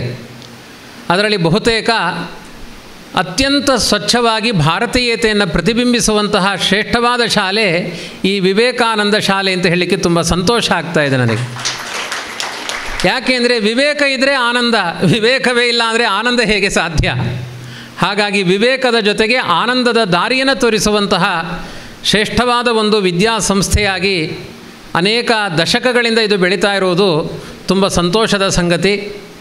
ನಾನು ಕೆಲವೊಂದು ಅಂಶಗಳನ್ನು ಇವತ್ತು ಸಂಸ್ಕೃತ ಪುನಃ ಅದರ ಚಾಲನೆಗೆ ಬೇಕಾದ ಉದ್ಘಾಟನೆಯನ್ನು ಇಲ್ಲಿ ನಡೆಸಿದ್ದೀರಿ. ಸಂಸ್ಕೃತ ಭಾಷೆಗೆ ಕೆಲವರು ನಿಂದನೆ ಮಾಡ್ತಾರೆ, ಇದು ಮೃತ ಭಾಷಾ, ಸತ್ತು ಹೋದ ಭಾಷೆ. ಇದು ಮೃತ ಭಾಷಾ ಅಲ್ಲ. ನಮ್ಮ ಬಹುತೇಕ ಸಮಗ್ರ ವಿಶ್ವದ ಭಾಷೆ, ಅಮೃತ ಭಾಷೆ ಯಾವುದು ಅಂದರೆ ಅದು ಸಂಸ್ಕೃತ ಭಾಷೆ. ಎಲ್ಲ ಭಾಷೆಗಳು ಕೂಡ ಇದರ ವಿಕಾರಗಳೇ. ಉಪನಿಷತ್ತಿನ ಕಾಲದಿಂದ ಬಂದಿರುವಂತಹ ಅನೇಕ ಸಹಸ್ರಮಾನಗಳ ಇತಿಹಾಸ ಇರುವ ಏಕೈಕ ಭಾಷೆ ಇದು ಸಂಸ್ಕೃತ ಭಾಷೆ ಮಾತ್ರ. ಅದಾದ ಮೇಲೆ ಅದನ್ನು ಅನುಸರಿಸಿಕೊಂಡು ಅನೇಕ ಭಾಷೆಗಳು ಬಂದಿದೆ. ಎಲ್ಲ ಭಾಷೆಗಳಿಗೂ ತಾಯಿ ಸಂಸ್ಕೃತ ಭಾಷೆ. ನಿಮಗೆ ಗೊತ್ತಿರುತ್ತೆ, ನನ್ನ ಸಬ್ಜೆಕ್ಟ್ ಹೇಳುವ ಅಂಶಗಳು ಬೇರೆ ಇದೆ. ಸ್ವಲ್ಪ ಈಗ ಪ್ರಾಸಂಗಿಕವಾಗಿ 1-2 ಮಾತುಗಳನ್ನಷ್ಟೇ. ಎಲ್ಲರೂ ತಾಯಿಗೆ ಕನ್ನಡದಲ್ಲಿ ಮಾತಾ, ತಾಯಿ ಅಂತ ಕರೀತಾರೆ, ತಂದೆ ಅಂತ ಕರೀತಾರೆ. ಮಾತಾ, ಅದನ್ನು ಇಂಗ್ಲೀಷಿನಲ್ಲಿ ಏನಂತ ಕರೀತಾರೆ? ಮಾತಾ, ಮದರ್ ಅಂತ ಕರೀತಾರೆ. ಮಾತಾನೇ ಮದರ್ ಆಗಿದೆ. ಪಿತಾ ಅಂತ ಸಂಸ್ಕೃತದಲ್ಲಿದೆ, ಅದು ಫಾದರ್ ಆಗಿದೆ. ಮೃತ್ ಅಂತ ಕರಿತೇವೆ, ಅದನ್ನು ಮಡ್ ಅಂತ ಕರೀತಾರೆ. ಎಲ್ಲ ಸಂಸ್ಕೃತದ ವಿಕಾರಗಳೇ ಹೀಗೆ ಬಂದಿದೆ. ಒಂದು ರೀತಿಯಲ್ಲಿ ಸಂಸ್ಕೃತ ಭಾಷೆಯನ್ನು ಚೆನ್ನಾಗಿ ಅಧ್ಯಯನ ಮಾಡಿದರೆ ನಮ್ಮ ಯಾವ ಕಲಹಗಳಿಗೆ ಅವಕಾಶ ಇಲ್ಲ. ಅಷ್ಟು ಸಂತೋಷ ಇದೆ. ಕೋಪ ಬಂದಾಗಲೂ ಬೈಲಿಕ್ಕೊಂದು ಪದ್ಧತಿ ಇದೆ. ನೀವು ಹೇಗೇಗೋ ಬೈದರೆ ಕೆಪ್ಪೆಗೆ ಏಟು ಬೀಳುತ್ತೆ, ಹನುಮಂತ ಆಗ್ತೀರಾ. ಆಮೇಲೆ ಸಂಸ್ಕೃತದಲ್ಲೇ ಬೈರಿ, ಚಂದ ಬೈಬೋದು. ಯಾರೋ ತುಂಬ ಅನ್ಯಾಯ ಮಾಡಿದ್ರು, ರಕ್ಕಸ ಅಂತ ಬೈಬೇಕಾಗಿದೆ, ಆವೇಶ ಬಂದಿದೆ, ನೀವು ರಕ್ಕಸ ಅಂದರೆ ಅವ ಬಂದು ಹೊಡೆದಾಯಿತು ನಿಮಗೆ. ಸಂಸ್ಕೃತದಲ್ಲಿ ಬೈರಿ, ಮತ್ತು ನಿಮಗೆ ಬೈಕೊಳ್ಳಬೇಡಿ, ಅವ್ರಿಗೆ ಗೊತ್ತಾಗುತ್ತೆ, ಬೇರೆಯವರಿಗೆ ಬೈರಿ. ಯಾರಾದರೂ ಅನ್ಯಾಯ ಮಾಡಿದರೆ ಅವನೊಬ್ಬ ಪುಣ್ಯ ಜನ ಮಾರಾಯರೆ ಅಂತ ಕೈ ಮುಗಿರಿ. ಸಂಸ್ಕೃತದಲ್ಲಿ ಯಾತುದಾನ ಪುಣ್ಯ ಜನ ಅಂತ, ರಕ್ಕಸನಿಗೆ ಪುಣ್ಯ ಜನ ಅಂತ ಹೆಸರು ಸಂಸ್ಕೃತದಲ್ಲಿ. ಎಷ್ಟು ಚಂದ ಹೇಳಿಕೊಟ್ರು ನೋಡಿ. ಇನ್ನು ಬೈಬೇಕಾಗಿದೆ, ಯಾರಿಗೆ? ನಾಯಿ ಅಂತ ಬೈತೇವೆ. ಒಳ್ಳೆ ಶಬ್ದ ಉಂಟು, ಗ್ರಾಮಸಿಂಹ ಅವನು ಸಾಮಾನ್ಯ ಅಲ್ಲ. ಗ್ರಾಮಸಿಂಹ ಅಂದರೆ ನಾಯಿ ಅಂತ ಅರ್ಥ. ಅದಾದ ಮೇಲೆ ಕಕ್ಕೆ ಅಂತ ಬೈಬೇಕಾ? ಚಿರಂಜೀವ ಅಂಥೇಳಿ, ನೀನು ಚಿರಂಜೀವ ಮಾರಾಯ ಅಂದರೆ ಕಾ ಕಾ ಅಂತ ಕೂಗುವ ಒಂದು ಕಕ್ಕೆ ನೀನು ಅಂತ ಬೈದ ಹಾಗೆ ಅದು. ಮಕ್ಕಳಿಗೆಲ್ಲ ಹೀಗೆ ಹೇಳಿಕೊಡ್ತೇನೆ ಅಂತ ನೀವು ಬೈಬೇಡಿ. ಅಂದರೆ ಸಂಸ್ಕೃತ ಭಾಷೆ ಇನ್ನೂ ಉಂಟು ಅದರಲ್ಲಿ. ಕೆಲವರೆಲ್ಲ ಮಗನೇ ಅಂತ ಹೇಳ್ತಾರೆ, ಅದರ ಹಿಂದೆ ಏನೋ ಒಂದು ಸೇರಿಸಿರ್ತಾರೆ ನೋಡಿ. ತುಂಬ ಕೆಟ್ಟ ಭಾಷೆ ಅದು. ಸಂಸ್ಕೃತದಲ್ಲಿ ಅದಕ್ಕೆ ಏನಂತ ಕರೀತಾರೆ ಗೊತ್ತೋ? ಬ್ರಹ್ಮಬಂಧು ಅಂತ ಕರೀತಾರೆ. ನಿಮಗೆ ಬೈದಾಗೆ ಫೀಲಿಂಗೇ ಆಗಲ್ಲ ಅದು. ಆದರೆ ಸಿಕ್ಕಾಪಟ್ಟೆ ಕೆಟ್ಟರ್ಥವನ್ನು ಕೊಡುತ್ತೆ. ಅದು ಬ್ರಹ್ಮಬಂಧು ಅಂತ ಯಾರಿಗೂ ಬೈಬೇಡಿ. ಈ ರೀತಿಯಾದ ಒಂದು ಸಂಸ್ಕೃತದಲ್ಲಿ ಅದರದ್ದೇ ಆದ ಒಂದು ನೀತಿ ಇದೆ. ಕೆಲವೊಮ್ಮೆ ಗಂಡನಿಗೆ ಸಿಟ್ಟು ಬಂದರೆ ಹೆಂಡತಿಗೆ ಕರೆಯೋದುಂಟು, ನನ್ನ ಶ್ರೀಮತಿಗೆ ಮಂಡೆ ಸಮ ಇಲ್ಲ, ಅಷ್ಟು ಹೇಳಲಿಕ್ಕೆ ಹೋಗಬೇಡಿ, ಹೆಂಡತಿಗೆ ಸಿಟ್ಟು ಬರುತ್ತೆ. ಸಂಸ್ಕೃತದಲ್ಲಿ ಶ್ರೀಮತಿ ಅಂದರೆ ಅದೇ ಅರ್ಥ. ಶ್ರೀ ಅಂದರೆ ವಿಷ ಅಂತ ಅರ್ಥ. ತುಂಬ ಸಿಟ್ಟು ಬಂದರೆ ಶ್ರೀಮತಿ ಅಂದರೆ ಆಯಿತು, ಏನು ನಿನ್ನ ತಲೆ ವಿಷದ ಕುಡಿದಿದೆಯಾ ನೀನು ಅಂತಲೇ ಅರ್ಥ. ಅದು ಹೀಗೆ ನನ್ನ ಹೆಸರು ಹೇಳಿ ಯಾರು ಬೈಬೇಡಿ, ಮತ್ತೆ ಸಿಟ್ಟು ಬಂದಿತ್ತು ಅವರಿಗೆ. ನಿಮಗೆಲ್ಲ ಹೇಳಿಕೊಟ್ಟಿದ್ದೇನೆ ಮುಂದೆ ಹುಡುಗರಿಗೆಲ್ಲ ಹೆಂಡತಿಗೆ ಹೇಗೆ ಬೈಯೋದು ಅಂತ. ಇದೆಲ್ಲ ಉಪಾಯಗಳು. ಸಂಸ್ಕೃತ ಅನ್ನೋದು ತುಂಬ ದೈವಿ ಭಾವನೆಯಲ್ಲಿ ಇದೆ, ಅದನ್ನು ತಿದ್ದುವಂತಹ ವ್ಯವಸ್ಥೆಗಳು ಇದೆ. ಅದಕ್ಕೆ ಗಾಂಧೀಜಿಯವರೇ ಹೇಳುವ ಒಂದು ಪ್ರಸಿದ್ಧವಾದ ಮಾತು, ಮೃದಪಿಚ ಚಂದನ ಮಸ್ಮಿನ್ ದೇಶೆ ಬಾಲಾ ಸರ್ವೇ ಶ್ರೀರಾಮಾಹ ಬಾಲಾ ಬಾಲಾ ದೇವಿ ಸ್ವರೂಪಾಹ ಗ್ರಾಮೋ ಗ್ರಾಮ ಸಿದ್ಧವನಂ. ನಮ್ಮ ಭಾರತ ದೇಶ ಅಂದರೆ ಏನು? ಮೃದಪಿಚ ಚಂದನ ಮಸ್ಮಿನ್ ದೇಶೆ. ಸಮಗ್ರ ಭಾರತ ದೇಶದ ಯಾವುದೇ ಭಾಗದ ಮಣ್ಣಿನ ಕಣಗಳನ್ನು ತೆಗೆದು ತಿಲಕದಲ್ಲಿ ಇಟ್ಟುಕೊಂಡರೂ ಪುರುಷಾರ್ಥವನ್ನು ಕೊಡುವ ಚಂದನ ತುಲ್ಯವಾದ ಮಣ್ಣಿನ ಕಣ ಇರುವುದು ವಿಶ್ವದಲ್ಲಿ ನಮ್ಮ ಭಾರತ ದೇಶದಲ್ಲಿ ಮಾತ್ರ. ಇನ್ಯಾವ ದೇಶದಲ್ಲೂ ಇಂತಹ ಸೊಗಡಿಲ್ಲ. ಮೃದಪಿಚ ಚಂದನ ಮಸ್ಮಿನ್ ದೇಶೆ ಬಾಲಾ ಸರ್ವೇ ಶ್ರೀರಾಮಾಹ. ಎಲ್ಲ ಮಕ್ಕಳು ರಾಮನ ವ್ಯಕ್ತಿತ್ವದವರೇ. ಸ್ವಲ್ಪ ಉತ್ಸಾಹ ತುಂಬಬೇಕಷ್ಟೇ, ಇಲ್ಲದೇ ಇದ್ದರೆ ಜಡವಾಗಿ ಕೂತಿರ್ತಾರೆ. ಸ್ವಲ್ಪ ಉತ್ಸಾಹ ತುಂಬಿದರೆ ರಾಮನ ವ್ಯಕ್ತಿತ್ವಗಳಿದೆ ಗಂಡು ಮಕ್ಕಳಲ್ಲೆಲ್ಲ, ಹೆಣ್ಣು ಮಕ್ಕಳಲ್ಲೆಲ್ಲ ಸೀತೆಯ ಚಾರಿತ್ರ್ಯ ಇದೆ. ಬಾಲ ಬಾಲ ದೇವಿ ಸ್ವರೂಪಾಹ ಗ್ರಾಮೋ ಗ್ರಾಮ ಸಿದ್ಧವನಂ. ಗ್ರಾಮ ಗ್ರಾಮಗಳು ಸಿದ್ಧ ಪುರುಷರ ಪುಣ್ಯಭೂಮಿ, ಹಳ್ಳಿಗಳಲ್ಲಿ ಸಂಸ್ಕಾರಗಳಿದೆ. ಇಂಥ ಒಂದು ಶ್ರೇಷ್ಠವಾದ ಭಾರತೀಯತೆ ವಿಶ್ವದಲ್ಲಿಯೇ ಇಲ್ಲ. ಇವತ್ತು ಎಷ್ಟೆಲ್ಲ ಅತಿಕ್ರಮಣಗಳಾಗಿದೆ. ನಮ್ಮ ಭಾರತ ದೇಶದ ಮೇಲೆ ಆಗಿರುವಷ್ಟು ಅತಿಕ್ರಮಣ ಬೇರೆ ಯಾವ ದೇಶದ ಮೇಲೂ ಆಗಲಿಕ್ಕೆ ಸಾಧ್ಯ ಇಲ್ಲ. ಎಷ್ಟೇ ಅತಿಕ್ರಮಣಗಳಾದರೂ ಪುನಃ ನವಚೈತನ್ಯವನ್ನು ಹೊಂದುವಂತಹ ಶಕ್ತಿ ಇರುವುದು ಭಾರತ ದೇಶದಲ್ಲಿ. ಯಾಕೆ ಅಂದರೆ ನಮ್ಮ ಸಂಸ್ಕಾರಗಳೇ ಆಗಿದೆ. ನಮ್ಮ ಭಾವನೆಗಳೆಲ್ಲ ದೇವಲೋಕದ ದೇವತೆಗಳ ಮೆಚ್ಚುವ ಭಾವನೆಗಳು ಭಾರತ ದೇಶದಲ್ಲಿದೆ. ಭಾಗವತದಲ್ಲಿ ಒಂದು ಮಾತನ್ನು ಹೇಳ್ತಾರೆ, ಕಲ್ಪಾಯುಷಾಂ ಸ್ಥಾನಜಯಾತ್ ಪುನರ್ಭವಾತ್ ಕ್ಷಣಾಯುಷಾಂ ಭಾರತ ಭುಜಯೋವರಃ. ಬೇರೆ ಬೇರೆ ದೇಶಗಳಲ್ಲಿ ಕಲ್ಪಗಳ ಕಾಲ ವಾಸ ಮಾಡುವುದರ ಬದಲು ನಮ್ಮ ಭಾರತ ದೇಶದಲ್ಲಿ ಒಂದು ಕ್ಷಣಕಾಲ ಜೀವನವನ್ನು ಮಾಡಿ ನಿಮಗೆ ಶ್ರೇಷ್ಠವಾದ ಲೋಕಗಳು ಸಿಗುತ್ತೆ. ಯಾರು ಭಾರತ ದೇಶದಲ್ಲಿ ಹುಟ್ಟುತ್ತಾರೆ ಅವರಿಗೆ ಭಯಂಕರವಾದ ನರಕಗಳು ಯಾವುದೂ ಸಿಗೋದಿಲ್ಲ. ಶ್ರೇಷ್ಠವಾದ ಸ್ವರ್ಗಸ್ಥಾನಗಳಿದೆ. ಈ ಪುಣ್ಯಭೂಮಿಯನ್ನು ನಡೆದು ಹೋಗ್ತಾ ಇರುವುದೇ ಒಂದು ಪ್ರದಕ್ಷಿಣೆಯ ನಮಸ್ಕಾರ ಆಗುತ್ತೆ. ಅಷ್ಟು ಪವಿತ್ರತಮವಾದ ದೇಶ ಭಾರತ ದೇಶ. ಹಾಗಾಗಿ ನೀವೆಲ್ಲ ತುಂಬ ಜಾಣರಾಗಿ ವಿದೇಶಕ್ಕೆ ಹಾರಿ ಹೋಗಬಾರ್ದು. ಯಾಕೆಂದರೆ ವಿದೇಶದವರೆಲ್ಲ ಭಾರತಕ್ಕೆ ಬರ್ತಾ ಇದ್ದಾರೆ. ಇಲ್ಲಿಯ ಸಂಸ್ಕಾರ, ಇಲ್ಲಿಯ ಸಂಸ್ಕೃತಿಗಳ ಬಗ್ಗೆ ಸಾವಿರಾರು ಜನ PhD ಮಾಡಲಿಕ್ಕೆ ಇಲ್ಲಿಗೆ ಬರ್ತಾರೆ ವಿದೇಶಿಯರು. ನಮ್ಮ ಮೈಸೂರಿನ ಅನೇಕ ಗ್ರಂಥಾಲಯಗಳಲ್ಲಿ ವಿದೇಶಿಯರೇ ತುಂಬಿಕೊಂಡಿರ್ತಾರೆ. ಒಂದು ORI ಇಂಥದ್ದು ಇದೆ, ಓರಿಯೆಂಟಲ್ ರಿಸರ್ಚ್ ಇನ್ಸ್ಟಿಟ್ಯೂಟು ಅಂತ. ಅದರಲ್ಲಿ 4-5 ಸಾವಿರ ತಾಳೆಗರಿಯ ಪ್ರತಿಗಳಿದ್ದಾವೆ. 5,000 ವರ್ಷದ ಹಿಂದಿನ ಕೈ ಬರಹಗಳಿದ್ದಾವೆ. ಅದನ್ನು ಅಧ್ಯಯನ ಮಾಡಲಿಕ್ಕೆ ವಿದೇಶದವರು ಬರ್ತಾರೆ. ಇಲ್ಲಿಯ ಸಂಸ್ಕೃತಿ, ಇಲ್ಲಿಯ ಸಂಸ್ಕಾರಗಳ ಬಗ್ಗೆ ನಮಗೆ ಗೊತ್ತಿಲ್ಲ ಅಂತ ಆಗಿದೆ. ದೀಪದ ಕೆಳಗೆ ಕತ್ತಲು ಅನ್ನುವ ಸ್ಥಿತಿ ನಮ್ಮದು ಆಗಬಾರ್ದು ಅಂದರೆ ನಾವು ಇಲ್ಲೇ ಸಶಕ್ತರಾಗಬೇಕು.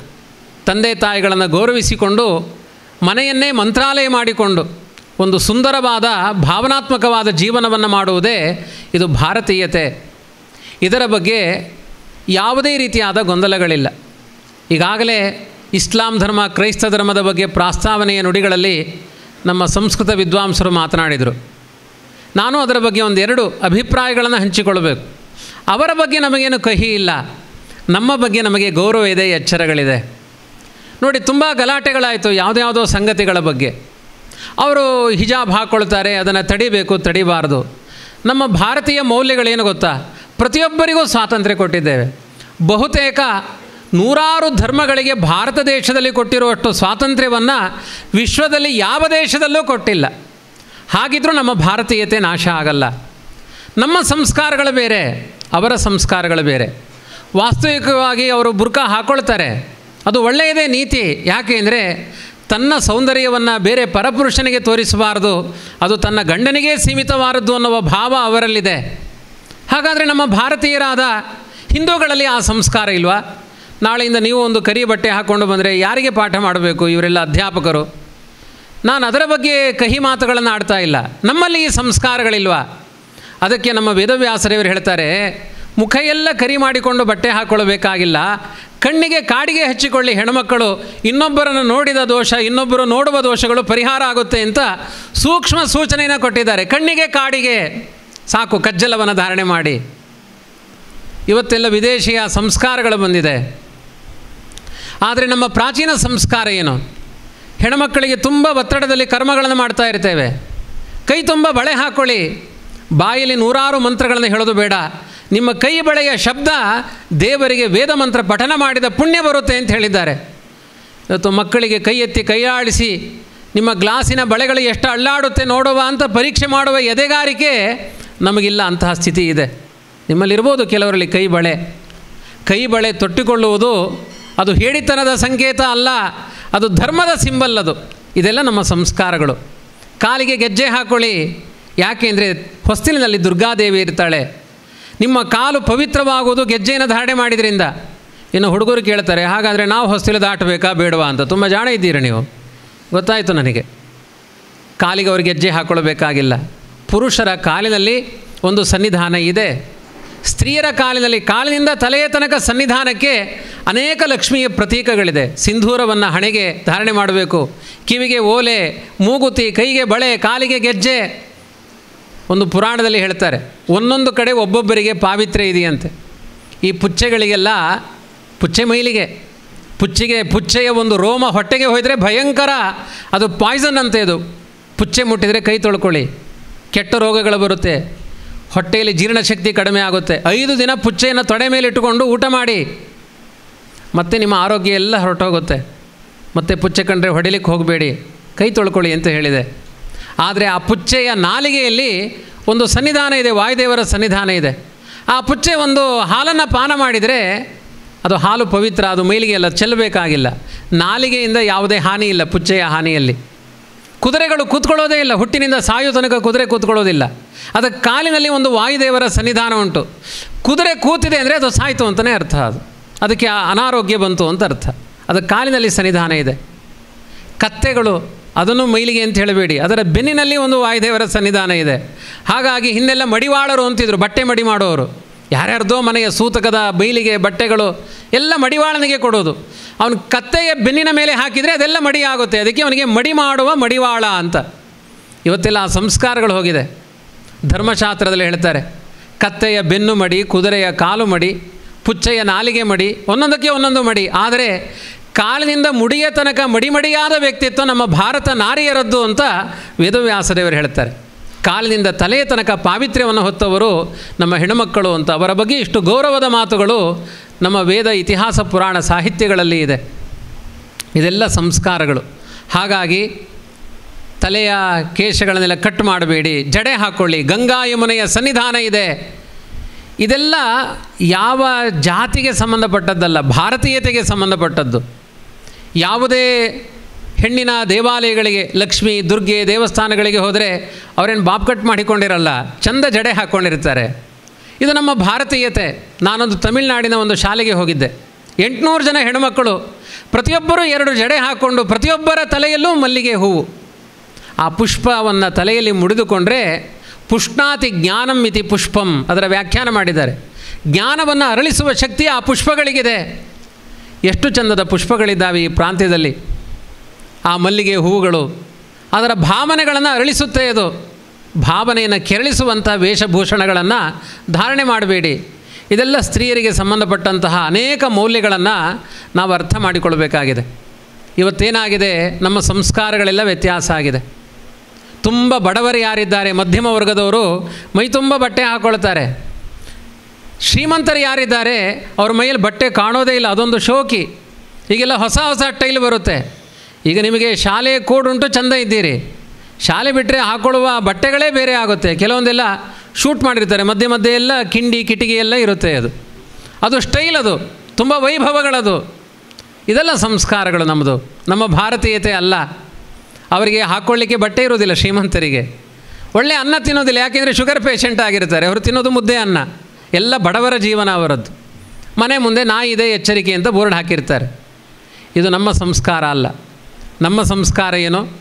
ಹೊಸ್ತಿಲು ಪೂಜೆ ಮಾಡಿ, ಒಂದು ತುಳಸಿಗೆ ಒಂದು ಪೂಜೆಯನ್ನು ಮಾಡಿ ನಾವು ಹೇಳುವ ಭಾವ ಏನು? ನಮ್ಮ ಮನೆ ಮುಂದೆ ನಾಯಿದೆ ಎಚ್ಚರಿಕೆಯಲ್ಲ, ನಮ್ಮ ಮನೆಯ ಮುಂದೆ ಕೆಟ್ಟ ದುಷ್ಟಶಕ್ತಿಗಳನ್ನು ತಡೆಯುವಂತಹ ದುರ್ಗಾದೇವಿ ಇದ್ದಾಳೆ ಎಚ್ಚರಿಕೆ ಅನ್ನೋದು ಭಾರತೀಯತೆ. ನಾಯಿ ಇದೆ ಎಚ್ಚರಿಕೆ ಅನ್ನೋದು ನಮ್ಮ ಭಾರತೀಯತೆ ಅಲ್ಲ. ಹಾಗಾಗಿ ಇವತ್ತು ಯಾವುದೇ ಕಾರಣದಿಂದ ನಮ್ಮ ಒಬ್ಬರು ಕರ್ನಾಟಕದವರು ಹೇಳಿದರು, ಯಾರಾದರೂ ಹಿಂದೂಗಳು ಬೇರೆ ಜಾತಿಯವರ ಬೇರೆ ವರ್ಗದವರ ಒಂದು ಹುಡುಗಿಯನ್ನು ತಂದು ಮದುವೆಯಾಗಿ 5 ಲಕ್ಷ ಕೊಡ್ತೇನೆ ಅಂತ ಅನೌನ್ಸ್ ಮಾಡಿದರು.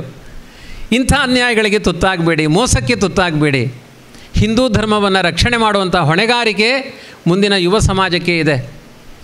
ಅವರು ತಮ್ಮ ಧರ್ಮವನ್ನು ಎಷ್ಟು ನಾಜೂಕಾಗಿ, ಈಗ ತಾನೇ ಹೇಳಿದರು, ಬೆಳಿಗ್ಗೆ 5 ಗಂಟೆಗೆ ಎದ್ದು ಪ್ರಾರ್ಥನೆ ಮಾಡ್ತಾರೆ. ನಮ್ಮಲ್ಲೂ ಉಂಟು ಬ್ರಾಹ್ಮಿ ಮುಹೂರ್ತ ಅಂತ ಉಂಟು, ಆದರೆ ಹೇಳೋದಿಲ್ಲ. ಅಪ್ಪ ಅಮ್ಮ ಬಬ್ಬೆ ಹೊಡಿತಾ ಇರ್ತಾರೆ, ಹೇಳಿ ಹೇಳಿ ಹೇಳಿ ಅಂತ. ಇವರು ಹೇಳೋದು 8:30, ಅವರೆಲ್ಲ 5 ಗಂಟೆಗೆ ಹೇಳ್ತಾರೆ. ನಮ್ಮ ಭಾರತೀಯತೆ ಅಲ್ಲ ಇದೆಲ್ಲ. ಬೆಳಿಗ್ಗೆ ಬೇಗ ಎದ್ದರೆ ಮೇಧಾಶಕ್ತಿ ಜಾಸ್ತಿ ಆಗುತ್ತಂತೆ. ಯಾರು ತುಂಬ ದಡ್ಡರಿದ್ದಾರೆ ಬೆಳಿಗ್ಗೆ ಬೇಗ ಎದ್ದು ಗ್ರಂಥಗಳನ್ನು ಅಧ್ಯಯನ ಮಾಡಿದರೆ ತುಂಬ ಮೇಧಾಶಕ್ತಿ ಅಭಿವೃದ್ಧಿ ಆಗುತ್ತೆ ಅಂತ ವ್ಯಾಸರ ಗ್ರಂಥಗಳಲ್ಲಿದೆ, ವಾಲ್ಮೀಕಿಗಳ ಮಾತುಗಳಲ್ಲಿ ಇದೆ. ಹಾಗಾಗಿ ವಾಲ್ಮೀಕಿಗಳು ಲವಕುಶರನ ತಮ್ಮ ಗುರುಕುಲದಲ್ಲಿ ಬೇಗ ಎಬ್ಬಿಸ್ತಾ ಇದ್ರಂತೆ 4 ಗಂಟೆಗೆ. ಇದೆಲ್ಲ ಗುರುಕುಲದ ಪದ್ಧತಿ ಇವತ್ತು ನಾಶ ಆಗಿದೆ. ಬ್ರಿಟಿಷರ ಆಳ್ವಿಕೆ ಬಂದ ಮೇಲೆ ಮೊದಲೆಲ್ಲ ಈ ರೀತಿಯಾದ ವ್ಯವಸ್ಥೆಗಳಿರಲಿಲ್ಲ. ನಮ್ಮ ಗುರುಗಳು ವಿಶ್ವೇಶತೀರ್ಥರು ಹೇಳ್ತಾ ಇದ್ದರು, ನಾನು ಅಧ್ಯಯನ ಮಾಡಿದ ಶಾಲೆ ಅಲ್ಲೊಂದು ರಾಮಕುಂಜದಲ್ಲಿರುವಂಥ ರುದ್ರದೇವರ ದೇವಾಲಯದಲ್ಲಿ ಪಾಠಶಾಲೆ. ಮೊದಲೆಲ್ಲ ಎಲ್ಲಿ ಶಾಲೆಗಳು ನಡೀತಾ ಇತ್ತು ಅಂದರೆ ರುದ್ರದೇವರ ದೇವಸ್ಥಾನ, ವಿಷ್ಣುದೇವರ ದೇವಸ್ಥಾನ, ಪೌಳಿಗಳಲ್ಲಿ 4 ಪೌಳಿ ಯಾಕೆಂದರೆ 1ನೇ ಕ್ಲಾಸು, 2ನೇ ಕ್ಲಾಸು, 3ನೇ ಕ್ಲಾಸು. ಈಗೆಲ್ಲ ಶಾಲಾ ಕಾಲೇಜುಗಳು ಬಂದಿದೆ. ಆದರೆ ಸಂಸ್ಕಾರದಿಂದ ಮಾತ್ರ ವಂಚಿತರಾಗಬಾರ್ದು. ಇಲ್ಲಿ ಎಷ್ಟೋ ಗುಣಗಳು ಇದೆ ಇದರಲ್ಲಿ, ಆದರೆ ಸಂಸ್ಕಾರದಿಂದ ನಾವು ಯಾವುದೇ ಕಾರಣದಿಂದ ವಂಚಿತರಾಗಬಾರ್ದು. ಅಂಥ ಮೌಲಿಕವಾದ ಹಿಂದೂ ಧರ್ಮವನ್ನು ಅತ್ಯಂತ ಶ್ರದ್ಧೆಯಿಂದ ಪ್ರೀತಿಸಬೇಕು.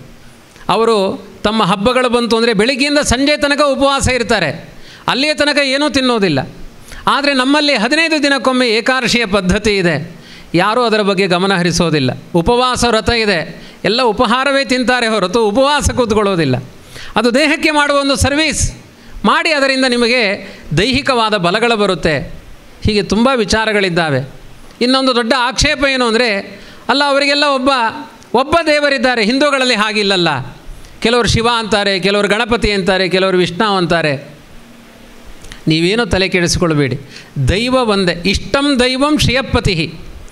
ಸರ್ವೋತ್ತಮನಾದವನು ಒಬ್ಬನೇ ಇದ್ದಾನೆ, ಅವನನ್ನು ಅನುಸರಿಸೋರು ತುಂಬ ಜನ ದೇವತೆಗಳಿದ್ದಾರೆ. ಇದೊಂದು ಟೀಮ್ ವರ್ಕು. ಎಲ್ಲ ಕಡೆ ಅಧ್ಯಕ್ಷರು ಒಬ್ಬರೇ ಇರ್ತಾರೆ, ಉಪಾಧ್ಯಕ್ಷರು ಇಬ್ಬರು ಇರ್ಬೋದು.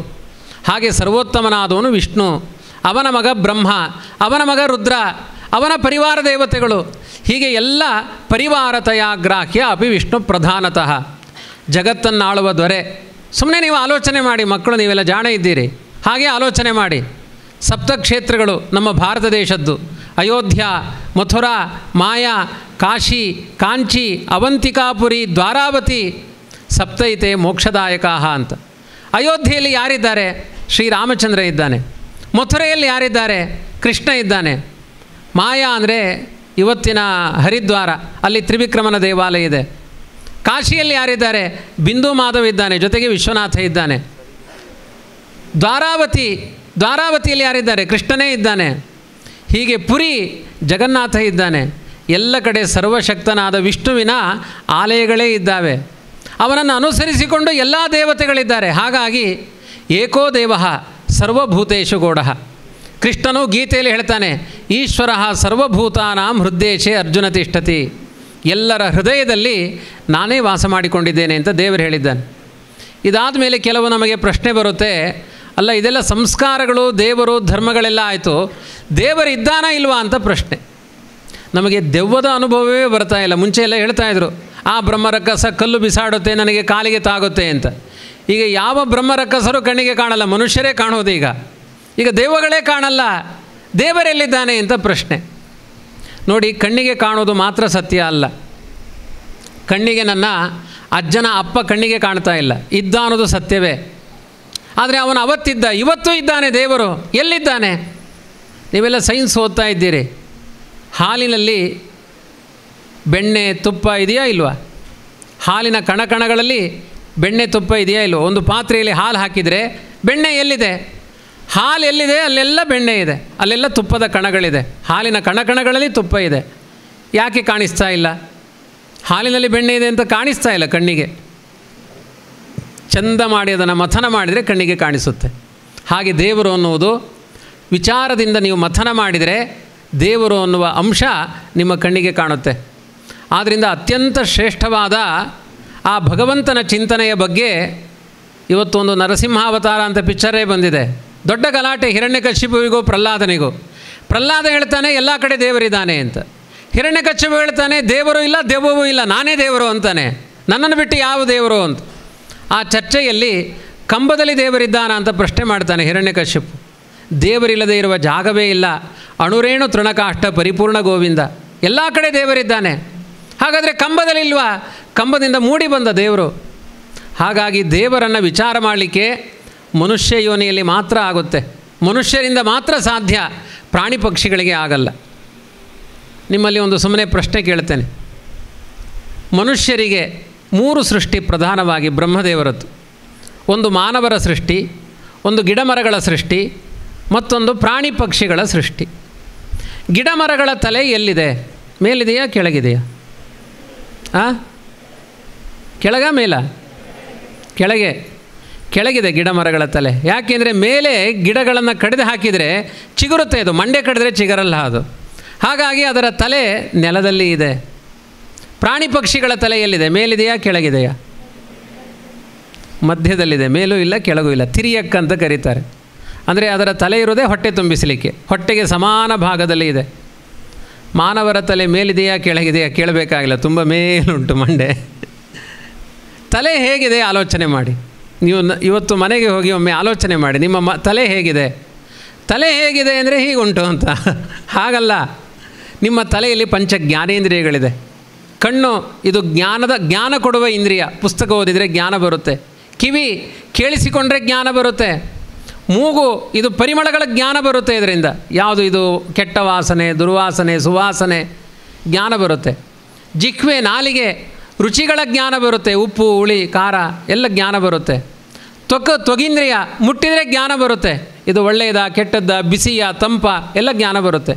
ಪಂಚ ಜ್ಞಾನೇಂದ್ರಿಯಗಳನ್ನು ಮೇಲಿಟ್ಟಿದ್ದಾನೆ ದೇವರು. ಯಾವ ಪ್ರಾಣಿಗಳಿಗೂ ಹೀಗೆ ಮಾಡಲಿಲ್ಲ. ಗಿಡಮರಗಳ ತಲೆಯನ್ನು ನೆಲದಲ್ಲಿ ಹಾಕಿದ, ಪ್ರಾಣಿ ಪಕ್ಷಿಗಳ ತಲೆಯನ್ನು ಅಡ್ಡ ಇಟ್ಟ, ಮಾನವರ ತಲೆಯನ್ನು ಮೇಲೆ ಇಟ್ಟ. ಯಾಕಿಟ್ಟ ಅಂದರೆ ತುಂಬ ವಿಚಾರವನ್ನು ಮಾಡುವ ಶಕ್ತಿ ಇರುವುದು ಮಾನವರಿಗೆ ಮಾತ್ರ ಅಂತ ಆ ಮಾನವರ ತಲೆಯನ್ನು ಮೇಲಿಟ್ಟ. ಮೇಲಿಟ್ಟಿದ್ದು ಮಾತ್ರ ಅಲ್ಲ, ಹೇಗಿಟ್ಟ? ತಲೆಯನ್ನು ಹೇಗಿಟ್ಟಿದ್ದಾನೆ? ನಿಮ್ಮ ಮನೆಯಲ್ಲಿ ಒಂದು ಚೊಂಬನ್ನು ಕೌಚಿ ಹಾಕಿದರೆ ಹೇಗೋ ಹಾಗೆ ನಮ್ಮ ತಲೆಯನ್ನು ಈ ದೇಹದ ಮೇಲೆ ಇಟ್ಟಿದ್ದಾನೆ. ಇದಕ್ಕೆ ಕಂಠ ಅಂತ ಕರಿತೇವೆ. ಇದು ಕಲಶ, ಇದು ಚಂದದ ಕಲಶ. ಇಲ್ಲಿಯ ತನಕ ನೀವು ಕಟ್ಟು ಮಾಡಿ ನೋಡಿದರೆ, ಕಟ್ಟು ಮಾಡಬೇಡಿ, ಕಟ್ಟು ಮಾಡಿ ನೋಡಿದರೆ ಒಂದು ಚೊಂಬಿನ ಹಾಗೆ ಉಂಟು. ಇದು ಚೊಂಬಿನ ಹಾಗೆ ಉಂಟು. ಇದಕ್ಕೆ ಕಂಠ ಅಂತ ಕರೀತಾರೆ. ಇದು ಆಸನ ಅಂತ ಕರೀತಾರೆ. ಶಿರಸಾಸನ ಇದೇ ಅಲ್ವ ಆಸನ? ಆಸನ ಇದು ಕಂಠ. ಚೊಂಬನ್ನು ಹೀಗೆ ಕೌಚಿ ಹಾಕಿಟ್ಟ ಹಾಗೆ ನಮ್ಮ ತಲೆಯನ್ನಿಟ್ಟಿದ್ದಾನೆ ದೇವರು. ಯಾಕೆ ಗೊತ್ತು? ಕೃಷ್ಣ ಹೇಳ್ತಾನೆ, ಒಳ್ಳೆ ವಿಚಾರಗಳನ್ನು ಈ ತಲೆಯಲ್ಲಿ ತುಂಬಿಕೊಂಡು ಹೃದಯದಲ್ಲಿರುವ ದೇವರಿಗೆ ಅಭಿಷೇಕ ಮಾಡಿ ಅಂತ ಹೀಗೆ ಕೌಚಿ ಇಟ್ಟಿದ್ದಾನೆ ದೇವರು. ಒಳ್ಳೊಳ್ಳೆ ವಿಚಾರಗಳಿಂದ ಆ ದೇವರಿಗೆ ಅಭಿಷೇಕ ಆಗಬೇಕು, ಅದಕ್ಕೋಸ್ಕರ ಹೀಗೆ ಕೌಚಿ ಇಟ್ಟಿದ್ದಾನೆ ದೇವರು. ಸ್ವಾರ್ಥಿಗಳಾಗಬೇಡಿ. ಪ್ರಾಣಿ ಪಕ್ಷಿಗಳಿಗೆ ತಮ್ಮ ಆಹಾರ ತಮ್ಮ ಗಲಾಟೆ ಅಷ್ಟೇ, ತನ್ನ ಸ್ವಾರ್ಥ, ಅದರಲ್ಲಿ ಮತ್ತೆ ಬೇರೆ ಏನೂ ಆಲೋಚನೆ ಇಲ್ಲ. ಆದರೆ ಅವುಗಳಿಗೆ ಸುಖ ಜಾಸ್ತಿ ಇದೆ. ಮನುಷ್ಯನಿಗೂ ಇಷ್ಟೇ ಸ್ವಾರ್ಥ ಇದ್ದರೆ ಪ್ರಾಣಿ ಪಕ್ಷಿಗಳಿಗಿಂತ ಜಾಸ್ತಿ ಸುಖ ಮನುಷ್ಯನಿಗಿಲ್ಲ. ಇವನಿಗಿಂತ ಅಧಿಕವಾದ ಸುಖ ಪ್ರಾಣಿ ಪಕ್ಷಿಗಳಿಗಿದೆ. ನಿಮಗೊಂದು ಸಣ್ಣ ದೃಷ್ಟಾಂತ ಹೇಳ್ತೇನೆ. ಒಂದು ಬಾದಾಮಿ ಹಣ್ಣಿನ ತೋಟ, ಮಾವಿನ ಹಣ್ಣು ಬೆಳೀತು. ಆ ತೋಟದಲ್ಲಿ ಒಂದು ಹೂವಿನಲ್ಲಿ ಒಂದು ಕೀಟ ಒಂದು ತತ್ತಿಯನ್ನು ಇಡಬೇಕಾದ್ರೆ ಆಲೋಚನೆ ಮಾಡುತ್ತೆ. ಇದು ಮಾವಿನ ಹೂವು ಮುಂದೆ ಹೀಚಾಗುತ್ತೆ, ಅದು ಕಾಯಿ ಆಗುತ್ತೆ, ಆಮೇಲೆ ಹಣ್ಣಾಗುತ್ತೆ. ಹಣ್ಣಾದ ಮೇಲೆ ಈ ಹಣ್ಣನ್ನು ಇಲ್ಲಿಯವರೆಗೆ ಮಾರಾಟ ಮಾಡೋದಿಲ್ಲ, ಕಡಿಮೆ ರೇಟ್ ಸಿಗುತ್ತೆ, ಇದು ಒಳ್ಳೆ ಎಕ್ಸ್ಪೋರ್ಟ್ ಮಾಡಿದರೆ ತುಂಬ ಹಣ ಸಿಗುತ್ತೆ ಅಂತ ಅದನ್ನು ವಿದೇಶಕ್ಕೆ ಕಳಿಸ್ತಾರೆ. ಒಂದು ಜಾಣ ಕೀಟ ಏನು ಮಾಡುತ್ತೆ ಅಂದರೆ ಮಾವಿನ ಹೂವಿನ ಒಳಗಡೆ ಒಂದು ಕೀಟ ಇಡುತ್ತೆ, ಒಂದು ತತ್ತಿ, ಒಂದು ಮೊಟ್ಟೆ ಇಡುತ್ತೆ. ಆ ಮೊಟ್ಟೆ ಬಲಿತು ರೆಕ್ಕೆ ಪುಕ್ಕ ಬಲಿಲಿಕ್ಕೆ 3 ತಿಂಗಳ ಕೋರ್ಸ್ ಇದೆ ಅದಕ್ಕೆ. ಆ ಮಾವಿನ ಹಣ್ಣು ದಪ್ಪ ಆಗಲಿಕ್ಕೆ 3 ತಿಂಗಳು ಕೋರ್ಸ್ ಇದೆ. ಅದು ಆ ಹೂವಿನ ಒಳಗಡೆ ಒಂದು ಮೊಟ್ಟೆಯನ್ನು ಇಟ್ಟು ಹೇಳುತ್ತೆ, ಮಗನೇ ಎಲ್ಲಿಯಾದರೂ ಇರು, ಸುಖವಾಗಿ ಬದುಕು ಅಂತ ಹೇಳಿ ಆಶೀರ್ವಾದ ಮಾಡಿ ಆ ಹೂವಿನ ಒಳಗಡೆ ಒಂದು ಮೊಟ್ಟೆಯನ್ನು ಇಟ್ಟು ಅದು ಹಾರಿ ಹೋಗುತ್ತೆ. ಈ ಕಡೆ ಕಾಯಿ ದಪ್ಪ ಆಗಬೇಕಾದ್ರೆ ಗೆರಟೆಯ ಒಳಗಡೆ, ಗೆರಟೆ ಭದ್ರಕೋಟೆ ಇದೆ ಅದಕ್ಕೆ, ಗೆರಟೆಯ ಒಳಗಡೆಗೆ ಅದೇನೋ ನಾವು ಮಾವಿನ ಹಣ್ಣು ತಿಂದು ಒಳಗಡೆಯ ಬೀಜ ಉಂಟು, ಅದರ ಒಳಗಡೆ ಆ ಕೀಟ ಬೆಳೀತಾ ಇದೆ. ಅದಕ್ಕೆ ಮೀಸೆ, ಗಡ್ಡ, ಮೀಸೆ ಎಲ್ಲ ಕೈ ಕಾಲೆಲ್ಲ ಗಟ್ಟಿ ಆಗ್ತಾ ಇದೆ. ಈ ಕಡೆಯಿಂದ ಹೊರಗಡೆ ಮಾವಿನಕಾಯಿ ದಪ್ಪ ಆಗ್ತಾ ಉಂಟು. ಅದು ಹಣ್ಣಾಯಿತು, ಅದು ದಪ್ಪ ಆಗಿದೆ, ಬಲಿತಿದೆ ಅಂತ ಕುಯ್ದರು. ಅದಕ್ಕೆಲ್ಲ ಒಂದು ಲೇಬಲ್ ಹಂಚಿದರು. ಅದನ್ನು ಎಲ್ಲ ಚೆಂದ ಪ್ಯಾಕ್ ಮಾಡಿ ಅಮೇರಿಕಕ್ಕೆ ಕಳಿಸಿದರು. ಅಮೇರಿಕದವರು ಹಣ್ಣು ತೆಗೆದುಕೊಂಡರು, ಆ ಹಣ್ಣನ್ನೆಲ್ಲ ತಿಂದರು. ಇದರ ಗೊರಟೆ ಇದು ಎಂಥದಕ್ಕೂ ಪ್ರಯೋಜನ ಇಲ್ಲ ಅಂತ ಡಸ್ಟ್ಬಿನಲ್ಲಿ ಬಿಸಾಡಿದರು. ಅವತ್ತು ಆ ಕೀಟಕ್ಕೆ, ನಿಮ್ಮ ಪುತ್ತೂರಿನ ತೋಟದಲ್ಲಿ ತತ್ತಿ ಇಟ್ಟಿತ್ತಲ್ಲ, ಅದರ ಕೀಟಕ್ಕೆ ಕೈಕಾಲೆಲ್ಲ ಗಟ್ಟಿಯಾಗಿದೆ. ಆ ಗೊರಟೆಯನ್ನು ತೂತು ಮಾಡಿ ಹೊರಗಡೆ ಹಾರಾಡುತ್ತೆ. ಹುಟ್ಟಿದ್ದು ಪುತ್ತೂರಿನ ತೋಟ, ವಿಹಾರ ಅಮೇರಿಕಾ ಖಂಡ. ಎಷ್ಟು ಸುಖವಾಗಿ ಅಮೇರಿಕಕ್ಕೆ ಹೋಯಿತು. ಮನುಷ್ಯರಿಗೆ ಎಷ್ಟು ಸುಖವಾಗಿ ಹೋಗಲಿಕ್ಕಾಗುತ್ತಾ? ಇದನ್ನೆಲ್ಲ ವ್ಯಾಸರು ವಿಶ್ಲೇಷಣೆ ಮಾಡಿದ್ದಾರೆ. ಕೀಟಗಳ ಜಗತ್ತನ್ನು ಅಧ್ಯಯನ ಮಾಡಿ ಎಷ್ಟೆಷ್ಟೆಲ್ಲ ಇದೆ. ಒಂದು ಜೇಡಗಳು ಎಷ್ಟು ಬಗೆಯಲ್ಲಿದ್ದಾವೆ. 49,000 ಜೇಡರ ಹುಳಗಳಿದ್ದಾವೆ, ಸ್ಪೈಡರ್. ಅವುಗಳ ಸ್ವಭಾವಗಳೇನು, ಒಂದೊಂದು ಕೀಟಗಳ ಸ್ವಭಾವ ಏನು, ಅವುಗಳ ಸುಖ ಏನು. ನಮ್ಮ ಮೈಸೂರಿನಲ್ಲಿ ಒಂದು ಪಕ್ಷಿಧಾಮ ಅಂತುಂಟು. ಪಕ್ಷಿಧಾಮಕ್ಕೆ ಸರಿಯಾದ ಮಳೆಗಾಲದ ನಂತರ ಪಿತೃಪಕ್ಷದ ಸಂದರ್ಭದಲ್ಲಿ ಆಸ್ಟ್ರೇಲಿಯಾದಿಂದ ಹಕ್ಕಿಗಳು ಹಾರಿಕೊಂಡು ಬರುತ್ತೆ. ಯಾವ ವೀಸಾ ಗಲಾಟೆ ಇಲ್ಲ, ಅವುಗಳಿಗೆ ಸಮಸ್ಯೆ ಇಲ್ಲ. ಜೊತೆಗೆ ಗುಂಪು ಗುಂಪಾಗಿ ಬರುತ್ತೆ, ಇಲ್ಲಿ ವಿಹಾರ ಮಾಡುತ್ತೆ, ಮತ್ತೆ ಅಲ್ಲಿಗೆ ಆಸ್ಟ್ರೇಲಿಯಾಕ್ಕೆ ಹಾರಿಕೊಂಡು ಹೋಗುತ್ತೆ. ಒಂದು ಬಾರಿ ಮನುಷ್ಯ ಅಲ್ಲಿ ಅಮೇರಿಕಕ್ಕೆ ಹೋಗು, ಲಂಡನ್ನಿಗೆ ಹೋಗು ಅಂದರೆ ವಿಮಾನ ಇಲ್ಲೇ ಬೀಳುತ್ತಾ ಹಾಸ್ಟೆಲ್ ಮೇಲೆ, ಅದು ಲಂಡನ್ ಮುಟ್ಟುತ್ತಾ ಇಲ್ಲೋ ನಮಗೆ ಗೊತ್ತಿಲ್ಲ. ಆದರೆ ಈ ಕೀಟಗಳಿಗಿರುವ ಸುಖ. ಹಾಗಾಗಿ ವೇದವ್ಯಾಸರವರು ಹೇಳ್ತಾರೆ, ಆಲೋಚನೆ ಮಾಡಿ, ಮನುಷ್ಯನಿಗೆ ದೈಹಿಕವಾಗಿ ಸಿಗುವ ಸುಖಗಳಿಗಿಂತ ಜಾಸ್ತಿ ಸುಖ ಪ್ರಾಣಿ ಪಕ್ಷಿಗಳಿಗೆ ದೇವರಿಟ್ಟಿದ್ದಾನೆ. ಮನುಷ್ಯನಿಗೆ ಹಿಂದಿನ ಕಾಲದಲ್ಲೆಲ್ಲ 10-12 ಜನ ಮಕ್ಕಳು ಮನೆಯಲ್ಲಿ. ಇವತ್ತು 2 ಮಕ್ಕಳಾಗಿ ಅವರಿಗೆ ಶಾಲೆಗೆ ಕಳಿಸೋದ್ರಲ್ಲಿ ಹಣ್ಣು ಹಾಕ್ತಾರೆ. ಆದರೆ ಬೀದಿಯಲ್ಲಿ ಓಡಾಡುವ ಹಂದಿಗಳು, ಒಂದು ದಷ್ಟಪುಷ್ಟವಾದ ಹಂದಿ ಸಾಯುವುದರ ಒಳಗಡೆ 360 ಮಕ್ಕಳನ್ನು ಹಡಿಯುತ್ತೆ. ಅದು ಮತ್ತೆಲ್ಲರೂ ಗಟ್ಟುಪುಟ್ಟಾಗಿರ್ತಾರೆ, ಅವರಿಗೇನು ಪ್ರಾಬ್ಲಮ್ ಇಲ್ಲ. ಎಲ್ಲ ಹಂದಿ ಅಂದರೆ ದಷ್ಟಪುಷ್ಟವಾಗಿದ್ದಾರೆ ಅಂತ. ಹಂದಿಯ ಜ್ವರ ಮನುಷ್ಯರಿಗೆ ಬರುತ್ತೆ, ಮನುಷ್ಯರ ಜ್ವರ ಹಂದಿಗಳಿಗೆ ಬರೋದಿಲ್ಲ. ಇಷ್ಟು ಇವತ್ತು ವಿಶ್ವ ಸೊಳ್ಳೆ ಅಭಿಯಾನ ಅಂತ. ಎಷ್ಟು ಚಂದ ಸೊಳ್ಳೆಗಳು. ವಿಶ್ವ ಸೊಳ್ಳೆ ದಿವಸ ಇವತ್ತು, ನಿಮಗೆ ಗೊತ್ತುಂಟಾ ಇಲ್ವಾ? ಆ ಸೊಳ್ಳೆಯ ದಿವಸ ಸೊಳ್ಳೆಗಳು ಎಷ್ಟು ಸುಖವಾಗಿ ಹಾರಾಡುತ್ತವೆ. ಮೈಯಿಂದ ಮೈಗೆ ಹಾರಾಡಿ ಇಲ್ಲಿರುವ ಕಾಲೇಜಿನ ಎಲ್ಲ ಮಕ್ಕಳ ರಕ್ತದ ಟೇಸ್ಟ್ ಗೊತ್ತು ಒಂದು ಸೊಳ್ಳೆಗೆ. ಸ್ವಾರ್ಥ, ಸುಖ ಅವುಗಳಿಂದ ಮುಂಚೂಣಿಯಲ್ಲಿದ್ದಾವೆ. ಮನುಷ್ಯನ ಬದುಕು ತಿಳಿದು ಬದುಕಲಿಕ್ಕೋಸ್ಕರ ಇದೆ ಹೊರತು ತಿಂದು ಬದುಕಲಿಕ್ಕಲ್ಲ. ಮನುಷ್ಯನ ಬದುಕಿನಲ್ಲಿ ಸಾರ್ಥಕತೆಯನ್ನು ಪಡಿಬೇಕು. ಅದಕ್ಕೋಸ್ಕರ ಅನೇಕ ಇತಿಹಾಸ ಪುರಾಣಗಳಿದ್ದಾವೆ. ಮಕ್ಕಳೇ, ನಿಮ್ಮ ಬಗ್ಗೆ ತುಂಬ ಗೌರವ ಇದೆ, ಭಾವನೆಗಳಿದೆ. ನಾನು ಹೇಳುವ ಅಂಶವನ್ನು ಇನ್ನೊಂದೆರಡು ಅಭಿಪ್ರಾಯಗಳನ್ನು ನೀವು ಅರ್ಥ ಮಾಡಿಕೊಳ್ಳಬೇಕು. ದೇವರು ನಮಗೆ 2 ಕೊಟ್ಟಿದ್ದಾನೆ. ಒಂದು ಈ ದೇಹ ಕೊಟ್ಟಿದ್ದಾನೆ. ಮನುಷ್ಯನ ದೇಹ ನಮ್ಮ ಶಾಸ್ತ್ರೀಯವಾಗಿ ನೋಡಬೇಕು ಅಂದರೆ, ಮನುಷ್ಯನ ದೇಹ ಬರಲಿಕ್ಕೆ ಎಲ್ಲ ಪ್ರಾಣಿ ಪಕ್ಷಿಗಳ ಯೋನಿಯನ್ನು ದಾಟಿದ ಮೇಲೆ ಮಾನವರಾಗಿ ಹುಟ್ಟುತ್ತೇವೆ. ಇದೆಲ್ಲ ಭಾರತೀಯತೆ. ರಾಮಾಯಣ, ಮಹಾಭಾರತ, ಭಾಗವತಗಳಲ್ಲಿ ಹೇಳುವ ಅಭಿಪ್ರಾಯ. ಕೊನೆಗೆ ಮನುಷ್ಯ ಜನ್ಮ, ಕ್ಲೈಮ್ಯಾಕ್ಸ್ ಅದು. ಅದಕ್ಕೆ ನೋಡಿ, ನಮ್ಮಲ್ಲಿ ಒಂದು ಚಾಲತಿಯಲ್ಲಿದೆ, ಯಾರಾದರೂ ತುಂಬ ಅನ್ಯಾಯ ಮಾಡಿದರೆ ಥೂ ನಾಯಿ ಅಂತ ಬೈತೇವೆ, ಥೂ ಕತ್ತೆ ಅಂತಲೂ ಬೈತೇವೆ, ಥೂ ಮನುಷ್ಯ ಅಂತ ಬೈಯಲ್ಲ. ಯಾಕೆಂದರೆ ಅದು ಕ್ಲೈಮ್ಯಾಕ್ಸ್. ಹಿಂದಿನ ಜನ್ಮದಲ್ಲಿ ನಾಯಿಯೂ ಆಗಿರ್ತೇವೆ, ಕತ್ತೆಯೂ ಆಗಿರ್ತೇವೆ. ಆದರೆ ಮನುಷ್ಯನಾಗಿ ಹುಟ್ಟಿದ್ದು ಈ ಜನ್ಮದಲ್ಲಿ ಮಾತ್ರ. ಹಾಗಾಗಿ ತುಂಬ ಎಚ್ಚರಿಕೆಯಿಂದ ಸಾಗಬೇಕಾದ ಹೊಣೆಗಾರಿಕೆ ಮಾನವ ಜನ್ಮದಲ್ಲಿ ಇದೆ. ನಮ್ಮ ದೇಹ ಬೇರೆ, ನಮ್ಮ ಆತ್ಮ ಬೇರೆ. ನೋಡಿ, ನಿಮ್ಮ ಹೆಸರೇನು ಅಂತ ಕೇಳಿದರೆ ನನ್ನ ಹೆಸರ ಅಂತ ಯಾರು ಇಲ್ಲಿ ಮುಟ್ಟಲ್ಲ, ನಮ್ಮ ತೊಡೆ ಮುಟ್ಟಲ್ಲ, ನಮ್ಮ ಎದೆಯನ್ನೇ ಮುಟ್ತೇವೆ. ನನ್ನ ಹೆಸರ, ಅದು ಇಲ್ಲಿಗೆ ಹೋಗುತ್ತೆ. ನನ್ನ ಹೆಸರ ಇಲ್ಲಿ ಮುಟ್ಟಲ್ಲ, ಇಲ್ಲೇ ಮುಟ್ತೇವೆ. ಕೃಷ್ಣ ಹೇಳ್ತಾನೆ, ಎಲ್ಲರ ಆ ಜೀವ ಇರುವ ಪಾಯಿಂಟ್ ಯಾವುದು ಅಂದರೆ ಹಾರ್ಟ್. ಈಶ್ವರ ಸರ್ವಭೂತಾನಾಂ ಹೃದ್ದೇಶೇ ಅರ್ಜುನ ತಿಷ್ಠತಿ. ಅರ್ಜುನ, ಎಲ್ಲರ ಹೃದಯದಲ್ಲಿ ದೇವರಿದ್ದಾನೆ, ಅಲ್ಲೇ ಜೀವ ಇದ್ದಾನೆ. 3 ಅಂಶ ತಿಳ್ಕೊಳ್ಬೇಕು. ಒಂದು ದೇಹ, ಆ ದೇಹದ ಒಳಗಡೆ ಒಂದು ಆತ್ಮ, ಅವನನ್ನು ಆಳುವ ಪರಮಾತ್ಮ ಅಂತ. ಒಂದು ಶ್ರೇಷ್ಠವಾದ, ಯಾರ ಯೋಚನೆಗೂ ಸಿಗದೇ ಇರುವ ಅದ್ಭುತವಾದ ಶಕ್ತಿ. ಆ ಶಕ್ತಿ ನಮ್ಮನ್ನು ಕರ್ಕೊಂಡು ಬರ್ತಾ ಇದೆ. ನಮಗೆ ಎಂಥ ಅಪ್ಪ ಅಮ್ಮ ಬೇಕು, ಯಾವ ಜಾಗದಲ್ಲಿ ಹುಟ್ಟಬೇಕು, ನನ್ನ ಮುಖ ರೂಪ ಲಾವಣ್ಯಗಳು ಹೇಗಿರಬೇಕು ಎಲ್ಲವನ್ನೂ ನಿಶ್ಚಯ ಮಾಡುವುದು ಆ ಪರಮಚೇತನ. ಅವನ ಅಡಿಯಾಳಾಗಿ ಈ ಜೀವ ಇದ್ದಾನೆ. ಅವನು ಹೇಗೆ ನಡೆಸ್ತಾನೋ ಹಾಗೆ ನಡೆಯುತ್ತೆ. ನಮಗೆ ಮುಂದಿನ ಕ್ಷಣದಲ್ಲಿ ಏನಾಗುತ್ತೆ ಅಂತ ಗೊತ್ತಿಲ್ಲ. ಇಷ್ಟು ದೊಡ್ಡ ವಿಜ್ಞಾನ ಯುಗ ಬೆಳೀತಾ ಇದೆ, ಮುಂದೆ ಏನಾಗುತ್ತೆ? ಯಾರಾದರೂ ಹೇಳಿದರೆ ಅಷ್ಟು ಜಾಗತಿಕ ಮಟ್ಟದ ಕೊರೋನಾ ಬರುತ್ತೆ, ಇಷ್ಟು ಜನ ಸಾಯ್ತಾರೆ. ಭವಿತವ್ಯಗಳ ಬಗ್ಗೆ ನಮಗೆ ಎಚ್ಚರವೇ ಇಲ್ಲ, ನಮಗೆ ಗೊತ್ತಾಗಲ್ಲ. ಆದಾಗ ಆಕ್ಸಿಡೆಂಟ್ ಅಂತ ಹೇಳ್ತೇವೆ. ಆದರೆ ನಮ್ಮ ಮುಂದಿನ ಜನ್ಮ ಏನು, ನಾವು ಹೋಗಬೇಕಾದ ದಾರಿ ಯಾವುದು ಎಲ್ಲವನ್ನೂ ಕೂಡ ಅರ್ಥ ಮಾಡಿಸುವನು ಭಗವಂತ. ಹಾಗಾಗಿ ಇದೊಂದು ಭೂಲೋಕ ಒಂದು ಕ್ಲಾಸ್ ರೂಮ್ ಅಷ್ಟೇ. ಅದಕ್ಕೆ ಬೇಕಾದ ಸಬ್ಜೆಕ್ಟ್ಗಳು ಯಾವುದು ಅಂದರೆ ರಾಮಾಯಣ ಮಹಾಭಾರತಗಳು. ಹಾಗಾಗಿ ಇಲ್ಲಿ ನೀವೇನು ಕಲಿತೀರಿ, ಸೈನ್ಸು ಮ್ಯಾಥ್ಸು ಇದೆಲ್ಲ ಏನು ಕಲಿತೀರಿ, ಇದೆಲ್ಲ ಜೀವನಶಾಸ್ತ್ರ. ಜೀವನಕ್ಕೆ ಬೇಕು. ಒಂದು ನದಿಯನ್ನು ದಾಟಿ ಹೋಗಬೇಕು ಅಂದರೆ ಒಂದು ದೋಣಿ ಬೇಕು. ಆ ದೋಣಿ ಸಾಗಬೇಕು ಅಂದರೆ ನೀರು ಬೇಕು. ಹಾಗೆ ಇದು ನೀರಿನಂತೆ ಭೌತಿಕ ವಿದ್ಯೆ ಇದೆ.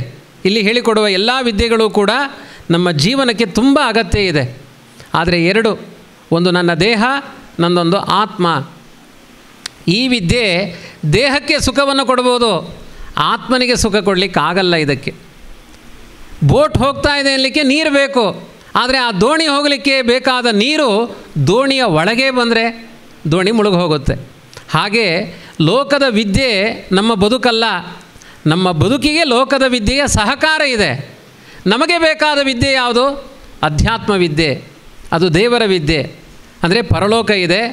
ನಾನು ಮಾಡುವ ಪುಣ್ಯ ಪಾಪ ಕರ್ಮಗಳಿಗೆ ಅಪ್ಪ ಅಮ್ಮನನ್ನು ಗೌರವಿಸಲಿಲ್ಲ ಅಂದರೆ ನರಕ ಆಗುತ್ತೆ. ಇಲ್ಲೆಲ್ಲೂ FIR ಆಗಲ್ಲ. ನೀವು ವೃದ್ಧಾಶ್ರಮಕ್ಕೆ ಹಾಕಿದರೂ ಯಾರೂ ಗಲಾಟೆ ಮಾಡಲ್ಲ. ಅಪ್ಪ ಅಮ್ಮನಿಗೆ ಸರಿಯಾಗಿ ಹೆತ್ತ ತಾಯಿ ತಂದೆಗಳ ಚಿತ್ತವ ನೋಯಿಸಿ ನಿತ್ಯ ಕರ್ಮವ ಮಾಡಿ ಫಲವೇನು ಅಂತಾರೆ ದಾಸರು. ತಂದೆ ತಾಯಿಗಳನ್ನು ನೀವು ಗೌರವಿಸಲಿಲ್ಲ, ಗುರು ಹಿರಿಯರನ್ನು ಗೌರವಿಸಲಿಲ್ಲ ಅಂದರೆ ಅದರ ಪರಿಣಾಮ ಎಲ್ಲ ಸತ್ತ ಮೇಲೆ ನರಕದಲ್ಲೇ ಅನುಭವಿಸಬೇಕಾಗುತ್ತೆ. ಈ ಸ್ವರ್ಗ ನರಕ ಪುಣ್ಯ ಪಾಪ ಆತ್ಮ ಪರಮಾತ್ಮ ದೇಹ ಈ ಎಲ್ಲ ಸಂಗತಿಗಳು ಕೂಡ ಹಾಸುಹೊಕ್ಕಾಗಿ ನಮ್ಮ ಅನಾದಿ ಕಾಲದಿಂದ ವೇದ ಪುರಾಣ ಇತಿಹಾಸ ರಾಮಾಯಣ ಇವುಗಳಲ್ಲೆಲ್ಲ ವ್ಯಾಸರು ಚಿತ್ರಣ ಮಾಡಿದ್ದು ಇದು. ನಮಗೆ ಅದು ಕಣ್ಣಿಗೆ ಕಾಣಿಸ್ತಾ ಇಲ್ಲ ಅಂತ ಉದಾಸೀನ ಮಾಡಬೇಡಿ. ಕಣ್ಣಿಗೆ ಕಾಣದೇ ಇರುವ ಸಾವಿರಾರು ಸಂಗತಿಗಳಿದ್ದಾವೆ.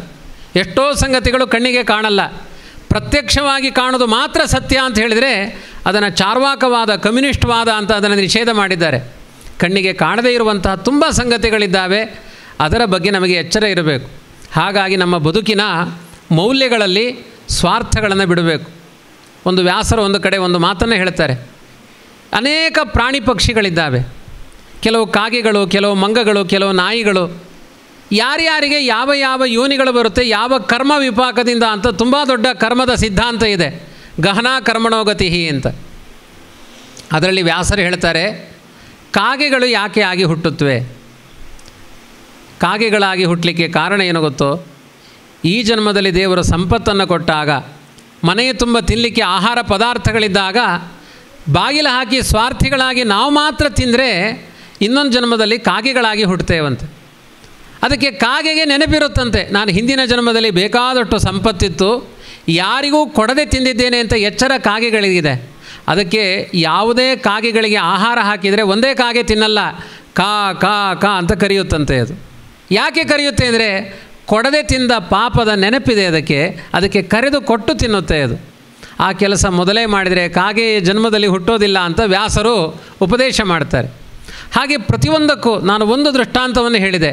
ಹೀಗೆ ಪ್ರತಿಯೊಂದಕ್ಕೂ ಕೂಡ ಕಾರಣಗಳಿದ್ದಾವೆ. ಆದರೆ ಮನುಷ್ಯನಾಗಿ ಹುಟ್ಟಲಿಕ್ಕೆ ತುಂಬ ಪುಣ್ಯವನ್ನು ಸಂಗ್ರಹ ಮಾಡಿಕೊಂಡು ಮನುಷ್ಯನಾಗಿ ಹುಟ್ಟುತ್ತಾನೆ.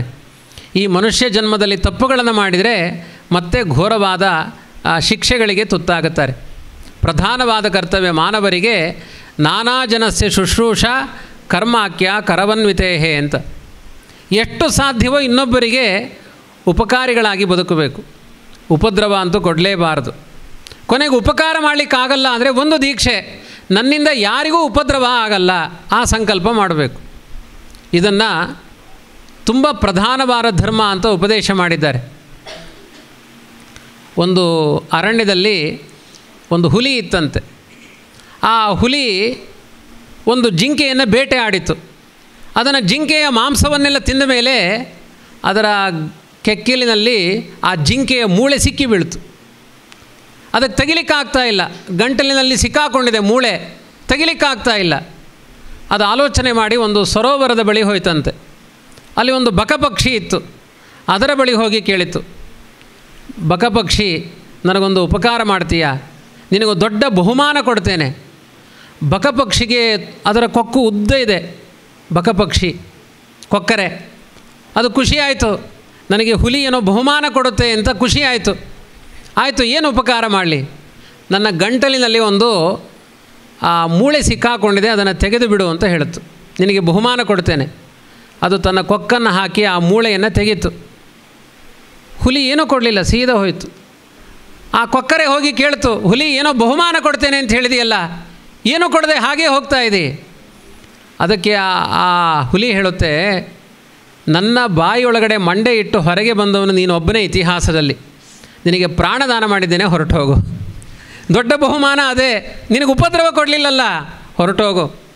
ಹಾಗಾಗಿ ದಂಡನ್ಯಾಸ ಪರಂ ದಾನಂ. ಕಲಿಯುಗದಲ್ಲಿ ದಾನವೇ ಶ್ರೇಷ್ಠ. ಯಾವುದು ದಾನ? ಕೃಷ್ಣನ ಬಳಿ ಉದ್ಧವ ಕೇಳ್ತಾನೆ.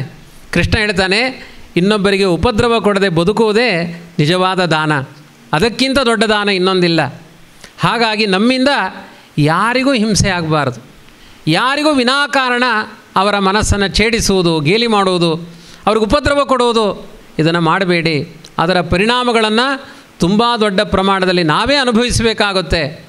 ನಾವು ಒಂದೊಂದು ಸಣ್ಣ ಸಣ್ಣ ನಗತಾ ಮಾಡಿದ ಕರ್ಮಗಳಿಗೆ ಅಳ್ತಾ ಅದರ ಫಲವನ್ನು ಅನುಭವಿಸಬೇಕಾಗುತ್ತೆ. ಹಾಗಾಗಿ ನಿರುಪದ್ರವ ಅಹಿಂಸಾ ಪ್ರಥಮಂ ಪುಷ್ಪಂ.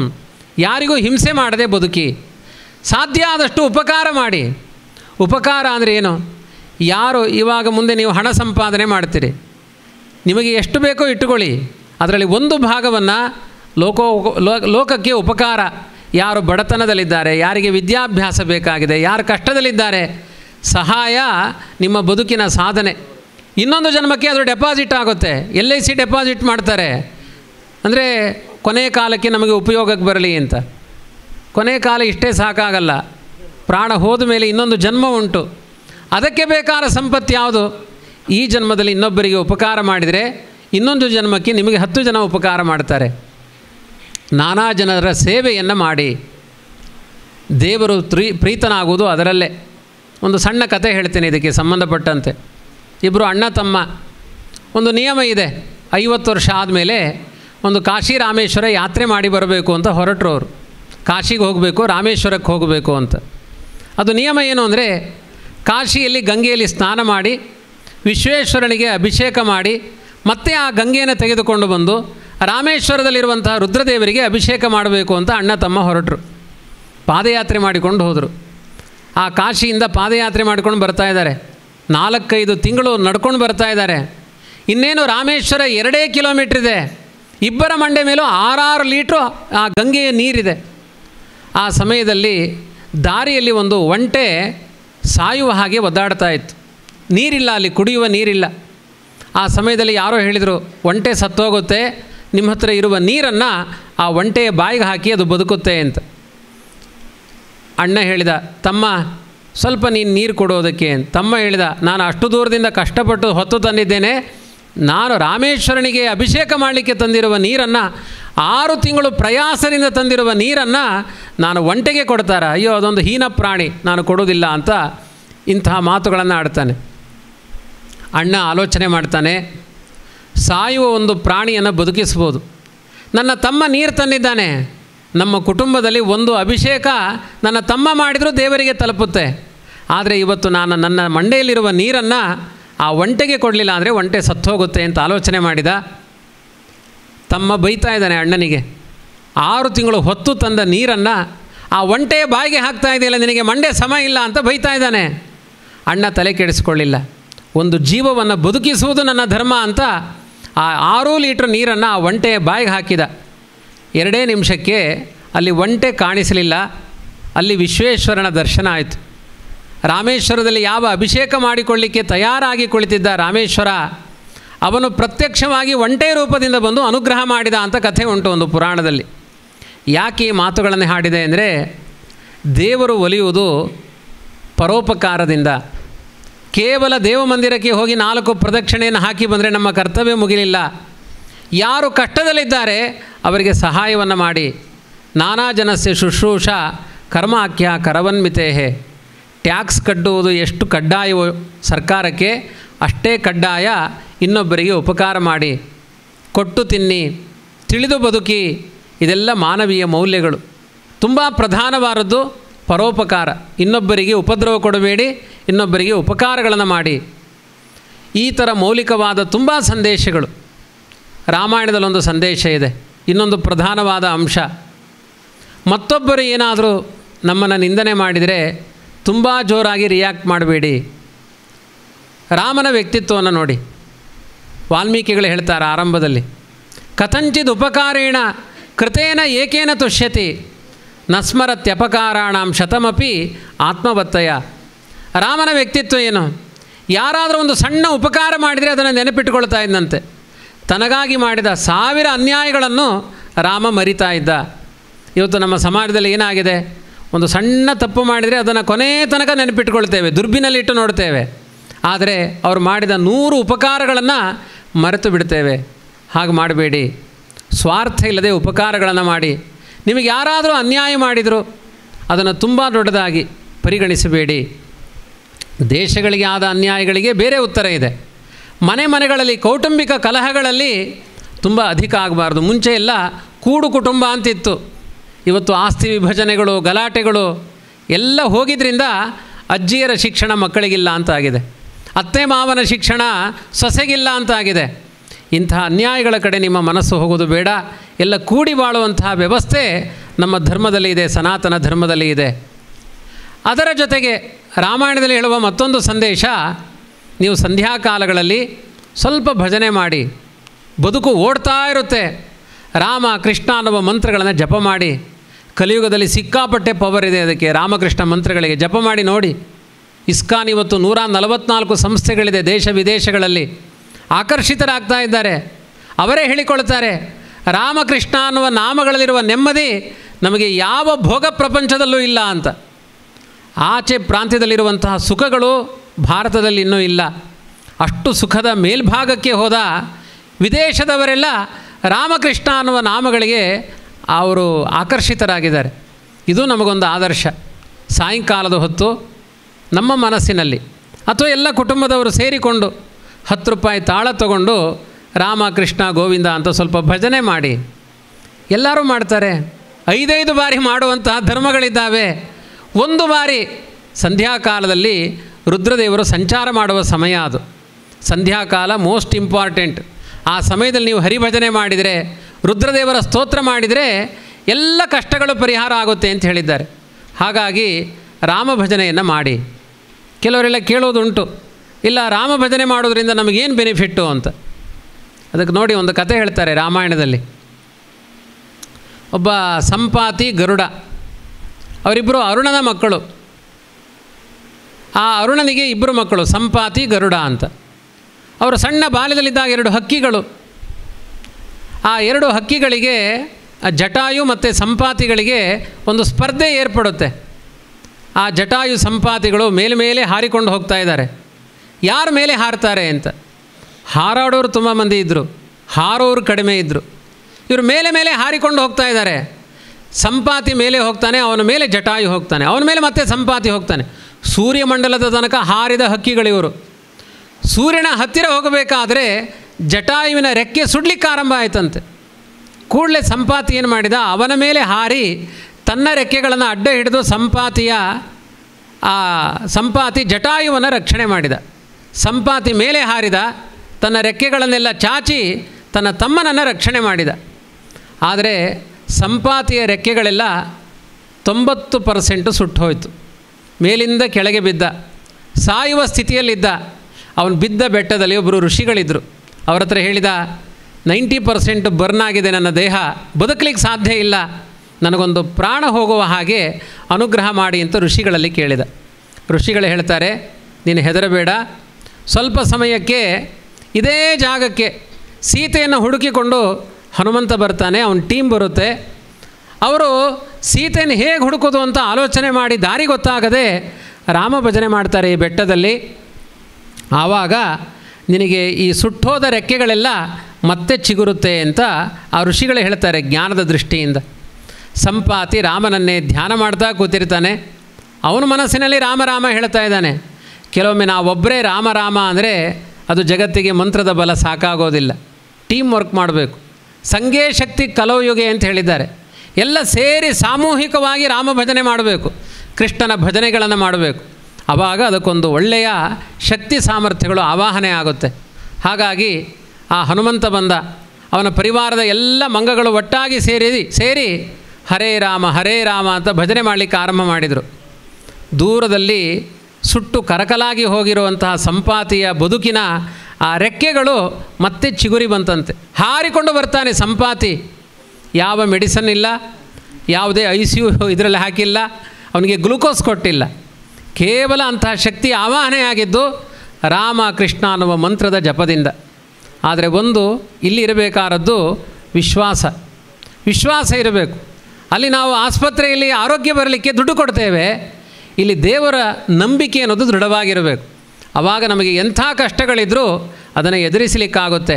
ಹೀಗೆ ಕೇವಲ ರಾಮನಾಮದ ಬಲದಿಂದ ಹರಿದು ಹೋದ ರೆಕ್ಕೆಗಳನ್ನು ಮತ್ತೆ ಜೋಡಿಸಿಕೊಂಡ ಶಕ್ತಿ ಅದು ಸಂಪಾತಿಯಲ್ಲಿದೆ. ಇದು ತ್ರೇತಾಯುಗದ ಕಥೆ. ಇದು ಈ ಕಲಿಯುಗದಲ್ಲಿಯೂ ಹಾಗೆ ಸಾವಿರಾರು ಜನರ ಕಷ್ಟವನ್ನು ಪರಿಹಾರ ಮಾಡುವ ಸಾಮರ್ಥ್ಯ ಆ ರಾಮನಾಮಕ್ಕೆ ಇದೆ. ನೀವೇ ನೋಡಿದ್ದೀರಿ, ಅಯೋಧ್ಯೆಯ ರಾಮನನ್ನು ಪ್ರತಿಷ್ಠೆ ಮಾಡಿದಾಗ ಕೋಟಿ ಜನರು ಹೋದರು. ಒಬ್ಬೊಬ್ಬರಿಗೆ ಒಂದೊಂದು ರಾಮನಾಮದ ಅನುಭವ. ಪ್ರಯಾಗದಲ್ಲಿ ಸ್ನಾನ, ತ್ರಿವೇಣಿ ಸಂಗಮ ಸ್ನಾನ, ಎಷ್ಟು ಕೋಟಿ ಹಿಂದೂಗಳು ಹೋಗಿ ಸ್ನಾನ ಮಾಡಿದರು. ಒಬ್ಬೊಬ್ಬರಿಗೆ ಒಂದೊಂದು ಆರೋಗ್ಯದ ಭಾಗ್ಯಗಳು ಲಾಭ ಆಯಿತು. ಹಾಗಾಗಿ ನಮ್ಮ ದೇಶದ ಭಾಷೆ, ನಮ್ಮ ಈ ತೀರ್ಥಗಳು, ನದಿಗಳು, ಬೆಟ್ಟಗಳು, ಇವುಗಳಲ್ಲಿರುವಂತಹ ಆರೋಗ್ಯದ ವ್ಯವಸ್ಥೆ, ರಾಮನಾಮ, ಹರಿ, ಕೃಷ್ಣ ಅನ್ನುವ ನಾಮಗಳ ವ್ಯವಸ್ಥೆ ವಿಶ್ವದಲ್ಲಿ ಎಲ್ಲಿಯೂ ಕೂಡ ಇಲ್ಲ. ಈ ವಿಷಯಗಳೆಲ್ಲ ತುಂಬ ನಮ್ಮ ಬದುಕಿಗೆ ಮೌಲ್ಯಯುತವಾದ ವಿಚಾರಗಳು, ತುಂಬ ಅಗತ್ಯವಾದ ವಿಷಯಗಳು. ಇದರ ಬಗ್ಗೆ ಹೆಚ್ಚು ನಾವು ಆಸಕ್ತಿಯನ್ನು ವಹಿಸಬೇಕು. ಲೋಕದ ವಿದ್ಯೆ ಕೇವಲ ದೇಹಕ್ಕೆ ಬೇಕಾದ ಪುಷ್ಟಿಯನ್ನು ಮಾತ್ರ ಕೊಡುತ್ತೆ. ಆತ್ಮನಿಗೆ ಬೇಕಾದ ಬಲ ಬೇಕು ಅಂದರೆ ರಾಮ, ಕೃಷ್ಣ, ರಾಮಾಯಣ, ಪುರಾಣಗಳು, ಅವುಗಳ ಬಗ್ಗೆ ನಮ್ಮ ಮನಸ್ಸು, ಅದು ಒಂದು ಸಬ್ಜೆಕ್ಟು. ಅದರ ಬಗ್ಗೆ ನಮ್ಮ ಗಮನ ಹೋಗಬೇಕು, ಅದರ ಬಗ್ಗೆ ಅಧ್ಯಯನವೂ ನಡಿಬೇಕು.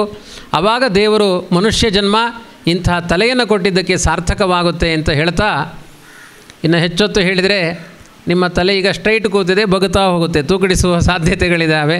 ಹಾಗಾಗಿ ನಾನು ಹೆಚ್ಚು ಇದನ್ನು ವಿವರಣೆ ಮಾಡೋದಿಲ್ಲ.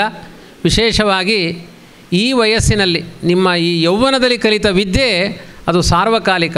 ಹಾಗಾಗಿ ಶಾಲಾ ಕಾಲೇಜುಗಳು ಅಂದರೆ ಕೆಲವೊಮ್ಮೆ ತುಂಬ ವಿನೋದದಿಂದ ಜೀವನಗಳು ಹೋಗುತ್ತೆ. ಆ ವಿನೋದಗಳ ಅಂಶ ಒಂದು ಸ್ವಲ್ಪ ಭಾಗ ಇರಲಿ. ಶಾಶ್ವತವಾಗಿ ವಿನೋದದಲ್ಲೇ ಜೀವನ ಹೋದರೆ ಆಮೇಲೆ ನಮ್ಮ ಮುಂದಿನ ಬದುಕು ನಗೆಪಾಟಲಿಗೆ ಕಾರಣ ಆಗುತ್ತೆ. ಹಾಗಾಗಿ ಗಂಭೀರವಾಗಿಯೂ ಕೂಡ ಆಲೋಚನೆಗಳನ್ನು ಮಾಡಬೇಕಾದ ವಯಸ್ಸು ಈ ಯೌವನದ ಅವಸ್ಥೆ.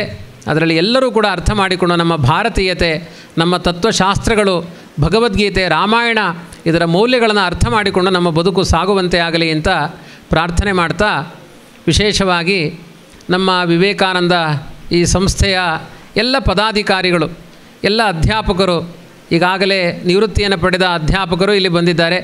ಎಲ್ಲ ಸೇರಿ ಒಂದು ಬಹಳ ಸುಂದರವಾದ ಒಂದು ಈ ಸಂಯೋಜನೆಯನ್ನು ಮಾಡಿದ್ದೀರಿ.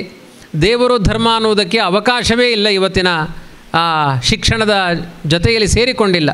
ಅಂತಹದ್ದು ಈ ಶಾಲೆಯಲ್ಲಿ ಸಂಸ್ಕಾರ, ಸಂಸ್ಕೃತಿ ಎಲ್ಲದರ ಬಗ್ಗೆಯೂ ಕೂಡ ಉತ್ತೇಜನವನ್ನು ಕೊಡುವಂತಹ ಒಂದು ಒಳ್ಳೆಯ ಅಭಿಯಾನವನ್ನು ಎಲ್ಲ ಸಮಾನ ಮನಸ್ಕರಾಗಿ ಮಾಡ್ತಾ ಇರೋದು ತುಂಬ ಸಂತೋಷದ ಸಂಗತಿ.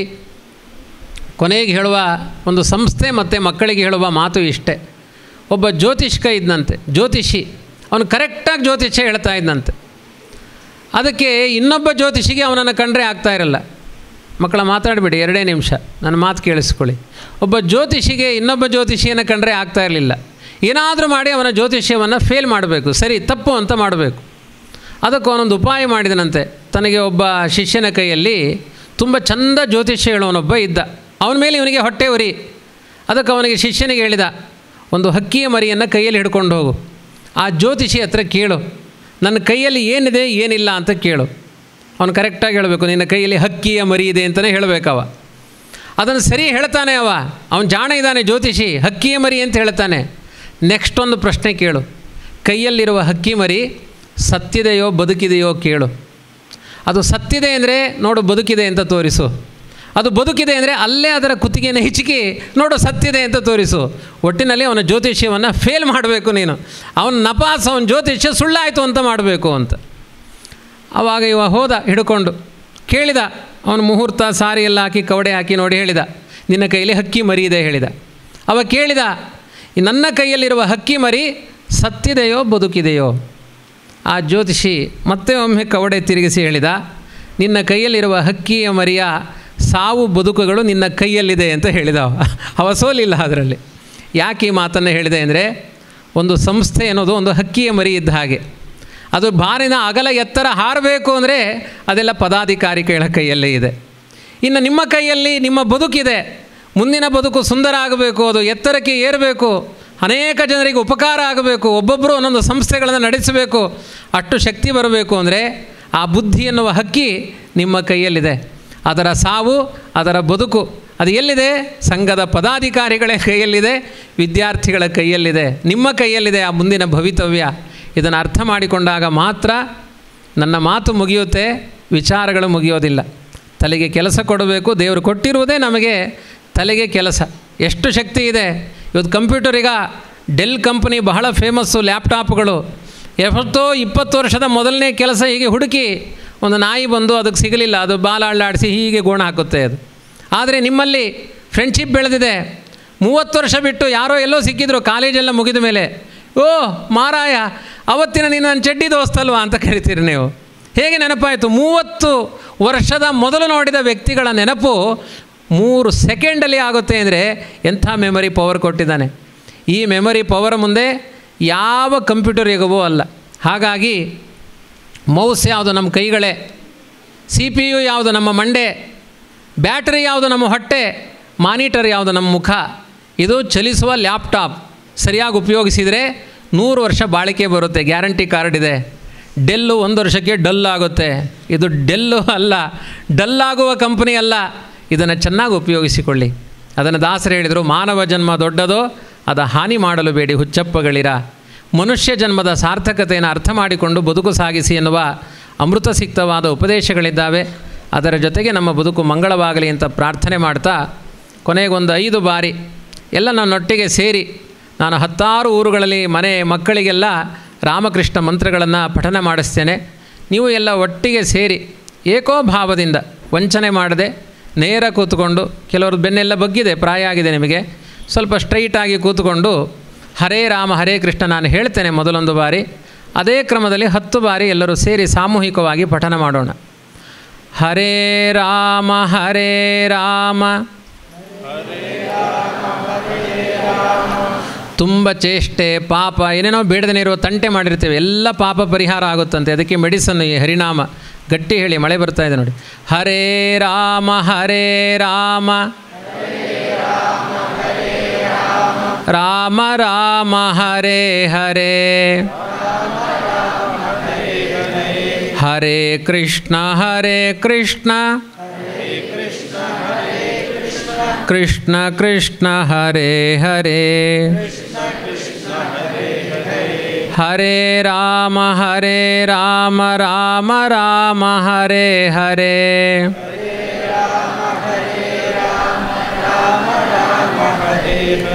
ಹರೇ ಕೃಷ್ಣ ಕೃಷ್ಣ ಕೃಷ್ಣ ಹರೇ ಹರೇ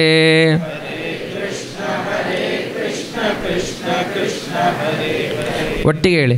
ಹರೇ ರಾಮ ರಾಮ ರಾಮ ಹರೇ ಹರೇ ಹರೇ ಕೃಷ್ಣ ಕೃಷ್ಣ ಕೃಷ್ಣ ಹರೇ ಹರೇ ರಾಮ ರಾಮ ರಾಮ ಹರೇ ಹರೇ ಹರೇ ಕೃಷ್ಣ ಕೃಷ್ಣ ಕೃಷ್ಣ ಹರೇ ರಾಮ ರಾಮ ರಾಮ ಹರೇ ಹರೇ ಹರೇ ಕೃಷ್ಣ ಕೃಷ್ಣ ಕೃಷ್ಣ ಹರೇ ಹರೇ ರಾಮ ರಾಮ ರಾಮ ಹರೇ ಹರೇ ಹರೇ ಕೃಷ್ಣ ಕೃಷ್ಣ ಕೃಷ್ಣ ಹರೇ ಹರೇ ರಾಮ ರಾಮ ರಾಮ ಹರೇ ಹರೇ ಹರೇ ಕೃಷ್ಣ ಕೃಷ್ಣ ಕೃಷ್ಣ ಹರೇ ಹರೇ ರಾಮ ರಾಮ ರಾಮ ಹರೇ ಹರೇ, ಹರೇ ಕೃಷ್ಣ ಕೃಷ್ಣ ಕೃಷ್ಣ ಹರೇ ಹರೇ.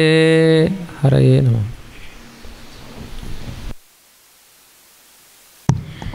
ನಮ್ಮೆಲ್ಲರ ಕಣ್ತೆರೆಯುವಂತಹ ಅದ್ಭುತವಾದ ಉಪನ್ಯಾಸವನ್ನು ನೀಡಿ ನಮ್ಮ ಸಂಸ್ಕಾರದ ಆಚರಣೆಯ ಅರ್ಥಗಳನ್ನು ನೀಡಿದ ಡಾಕ್ಟರ್ ಬೇನ ವಿಜಯೇಂದ್ರ ಆಚಾರ್ಯರವರಿಗೆ ಅನಂತಾನಂತ ಧನ್ಯವಾದಗಳು.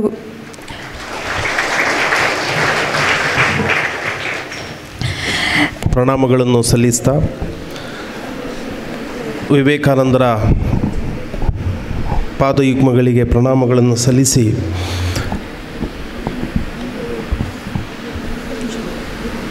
ಈ ಪುಣ್ಯಭೂಮಿಗೆ ಪಾದಸ್ಪರ್ಶವನ್ನು ಮಾಡಿದಂತಹ ಡಾಕ್ಟರ್ ಬೇನ ವಿಜಯೇಂದ್ರ ಆಚಾರ್ಯರು ನಮ್ಮ ಭಾರತೀಯ ಪರಂಪರೆಯ ಒಬ್ಬ ಶ್ರೇಷ್ಠ ವಿದ್ವಾಂಸರು, ಸಾಧಕರು, ಚಿಂತಕರು ಆಗಿರತಕ್ಕಂತಹ ಆಚಾರ್ಯರಿಗೆ ಕಾಲೇಜಿನ ಆಡಳಿತ ಮಂಡಳಿ ಪರವಾಗಿ, ಎಲ್ಲ ಉಪನ್ಯಾಸಕ ಶಿಕ್ಷಕರ ಪರವಾಗಿ, ವಿದ್ಯಾರ್ಥಿಗಳ ಪರವಾಗಿ ನಾನು ಅನಂತ ಪ್ರಣಾಮಗಳನ್ನು ಅವರ ಪಾದಚರಣಗಳಿಗೆ ಅರ್ಪಿಸ್ತಾ ಇದ್ದೇನೆ. ಮೊದಲಿಗೆ ನಾನು ಅಭಿನಂದಿಸಬೇಕಾದದ್ದು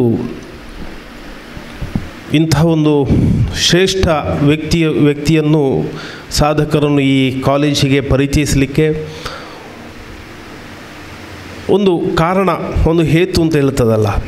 ಒಂದು ಸಂಸ್ಕೃತ ಸಂಘದ ಉದ್ಘಾಟನೆ, ಸಂಸ್ಕೃತ ಸಂಘದ ವಾರ್ಷಿಕ ಚಟುವಟಿಕೆಗಳ ಉದ್ಘಾಟನೆ ನೆಪದಲ್ಲಿ ಇವತ್ತು ಈ ಒಂದು ಉಪನ್ಯಾಸ ಮಾಲಿಕೆಯಲ್ಲಿ ಮಾಡಿರುವಂಥದ್ದು ನಮ್ಮ ಸಂಸ್ಕೃತ ಸಂಘದ ವಿದ್ಯಾರ್ಥಿಗಳು. ನಾನು ಯಾವತ್ತೂ ಉಪನ್ಯಾಸಕರಲ್ಲಿ ಹೇಳ್ತಾ ಇರುವಂಥದ್ದು, ಅಸೋಸಿಯೇಷನ್ ಆ್ಯಕ್ಟಿವಿಟೀಸ್ ಇರುವಂಥದ್ದು ಅದು ಉಪನ್ಯಾಸಕರಾಗಿ ಅಲ್ಲ ಅಲ್ವ ಸರ್? ಮಾಧವ್ ಭಟ್ರು, ನಮ್ಮ ವೇದವ್ಯಾಸರು ಸರ್ ನಮಗೆಲ್ಲ ಮಾರ್ಗದರ್ಶನ ಮಾಡಿದವರು. ನೀವು ಅಸೋಸಿಯೇಷನ್ ಆ್ಯಕ್ಟಿವಿಟೀಸ್ ಇರೋದು ಮಕ್ಕಳಿಗೋಸ್ಕರ, ಮಕ್ಕಳ ವ್ಯಕ್ತಿತ್ವ ವಿಕಾಸಕ್ಕೋಸ್ಕರ, ಮಕ್ಕಳ ಬೆಳವಣಿಗೆಗೋಸ್ಕರ. ನಾವು ಅವರಿಗೆ ಮಾರ್ಗದರ್ಶನ ಕೊಡಬೇಕು, ಯಾವುದೆಲ್ಲ ಕಾರ್ಯಕ್ರಮಗಳಾಗಬೇಕು ಅಂತ ಅವರು ನಮಗೆ ಹೇಳಬೇಕು, ನಾವು ಅವರಿಗೆ ಗೈಡ್ ಮಾಡಬೇಕು.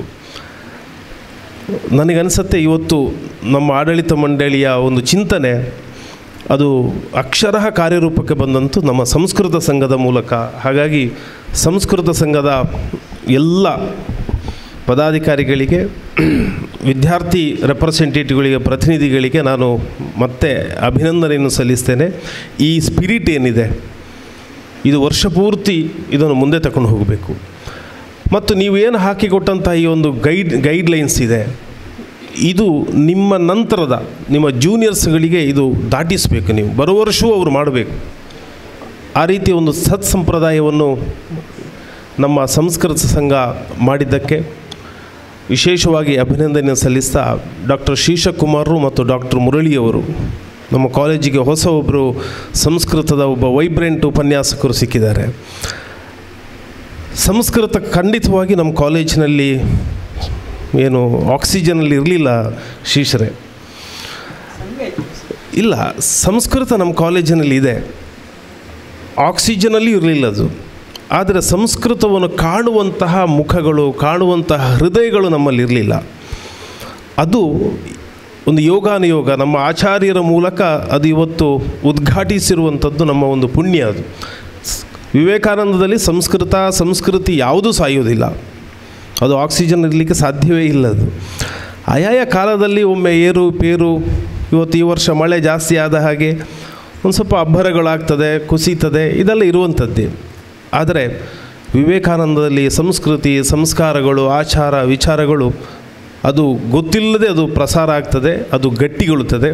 ಅದಕ್ಕೆಲ್ಲ ಒಂದು ಕಾರಣಗಳು ನಮ್ಮಂತಹ ಈ ಆಚಾರ್ಯರು, ಗುರುಗಳು, ಶ್ರೇಷ್ಠ ವ್ಯಕ್ತಿಗಳು ಆಗಾಗ ಈ ಸಂಸ್ಥೆಗೆ ಬಂದು ನಮ್ಮನ್ನು ಎಚ್ಚರಿಸುವಂಥ ಕೆಲಸಗಳನ್ನು ಮಾಡ್ತದೆ. ಇಷ್ಟನ್ನು ಹೇಳ್ತಾ, ಈ ಕಾಲೇಜಿಗೆ ಪೇಜಾವರ ಶ್ರೀಗಳ ನಂಟಿದೆ, ನಾನನ್ನು ನೆನಪಿಸಬೇಕು. ಪೇಜಾವರ ಹಿರಿಯ ಯತಿಗಳು ಆಗಾಗ ಈ ಸಂಸ್ಥೆಗೆ ಬಂದು ಆಶೀರ್ವಾದವನ್ನು ಮಾಡಿ ನಮ್ಮ ಉಪನ್ಯಾಸಕರ ಆಡಳಿತ ಮಂಡಳಿಯ ಯೋಗಕ್ಷೇಮವನ್ನು ಅನುಗ್ರಹಿಸಿ ವಿದ್ಯಾರ್ಥಿಗಳಿಗೂ ಕೂಡ ಆಶೀರ್ವಾದವನ್ನು ಮಾಡಿದಂತಹ ಅನೇಕ ಸಂಗತಿ ಉದಾಹರಣೆಗಳಿದೆ. ನಮ್ಮ ಗ್ರಂಥಾಲಯದ ಉದ್ಘಾಟನೆಗೂ ಪೇಜಾವರ ಶ್ರೀಗಳು ಬಂದಿದ್ದರು.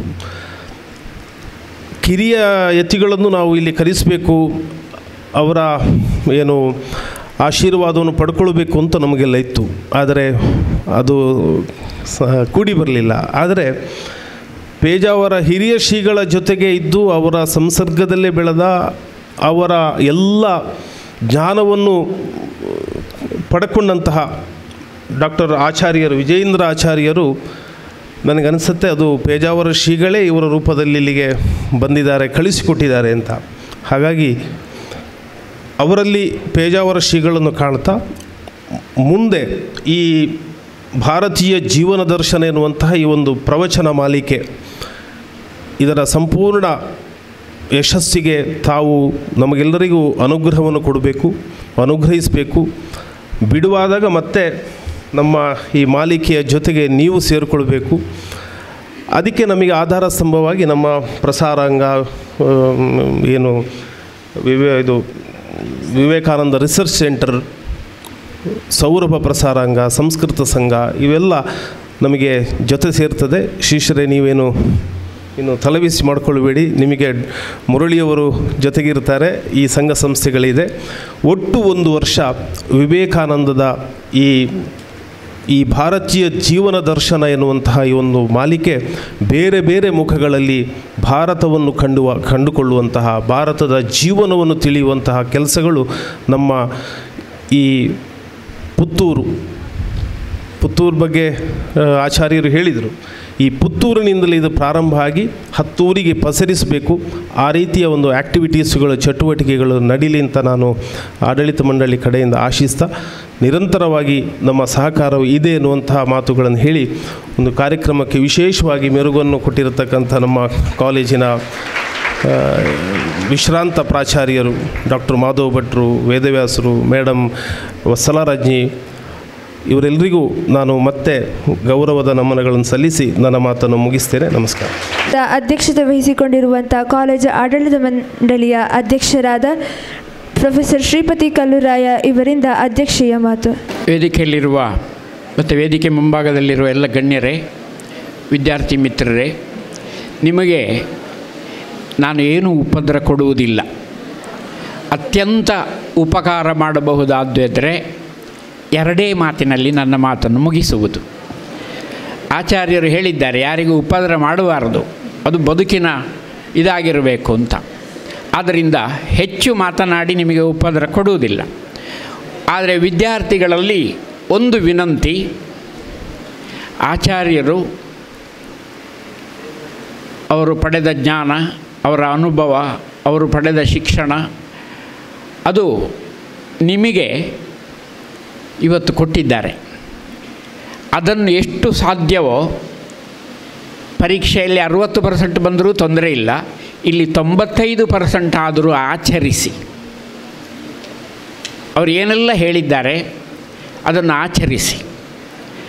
ಆಮೇಲೆ ಒಂದಷ್ಟು ನಿಮಗೆ ತಿಳುವಳಿಕೆಯ ತೃಷೆ ಬರುವ ಹಾಗೆ ನಮ್ಮ ದೇಶದ ಭೌಗೋಳಿಕ ಅಂಶದಿಂದ ಹಿಡಿದು ನಮ್ಮ ದೇಹದಲ್ಲಿರುವ ತಿಳುವಳಿಕೆಗಿರುವ ಅನೇಕ ಅಂಶಗಳನ್ನು ನಿಮಗೆ ತೋರಿಸಿಕೊಟ್ಟಿದ್ದಾರೆ.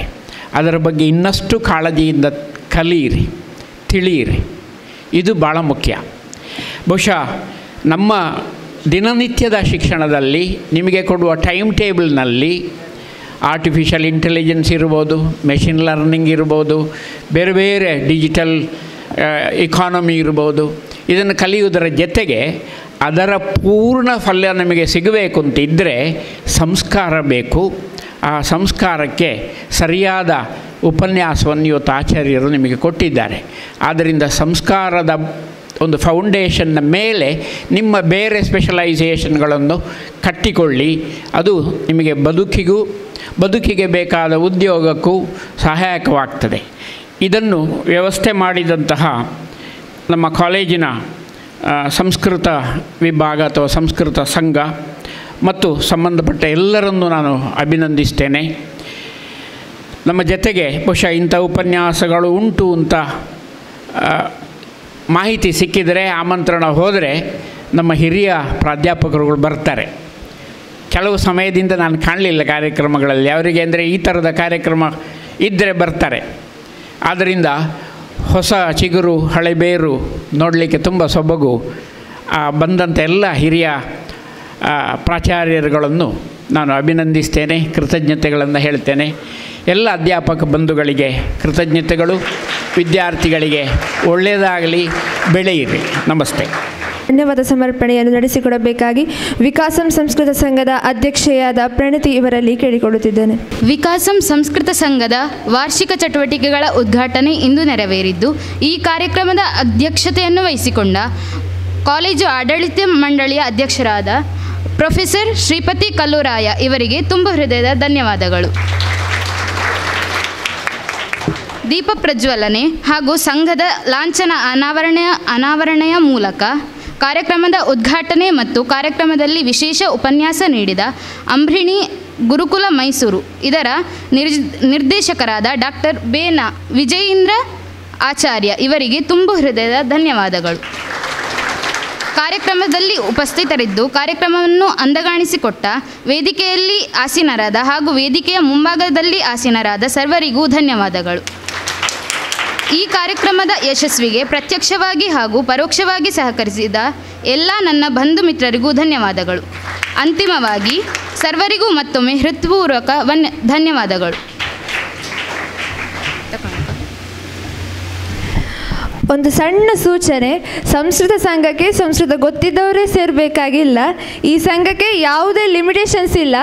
ಸಂಸ್ಕೃತದಲ್ಲಿ ಭಾಗವಹಿಸಬೇಕು ಅನ್ನುವ ಆಸಕ್ತಿ ಇದ್ದರೆ ಸಾಕು, ಎಲ್ಲರೂ ಸೇರಬಹುದು. ಸೊ ಅತಿ ಹೆಚ್ಚಿನ ಸಂಖ್ಯೆಯಲ್ಲಿ ಭಾಗವಹಿಸಿ ನಮ್ಮೊಂದಿಗೆ ಕೈ ಜೋಡಿಸಿ.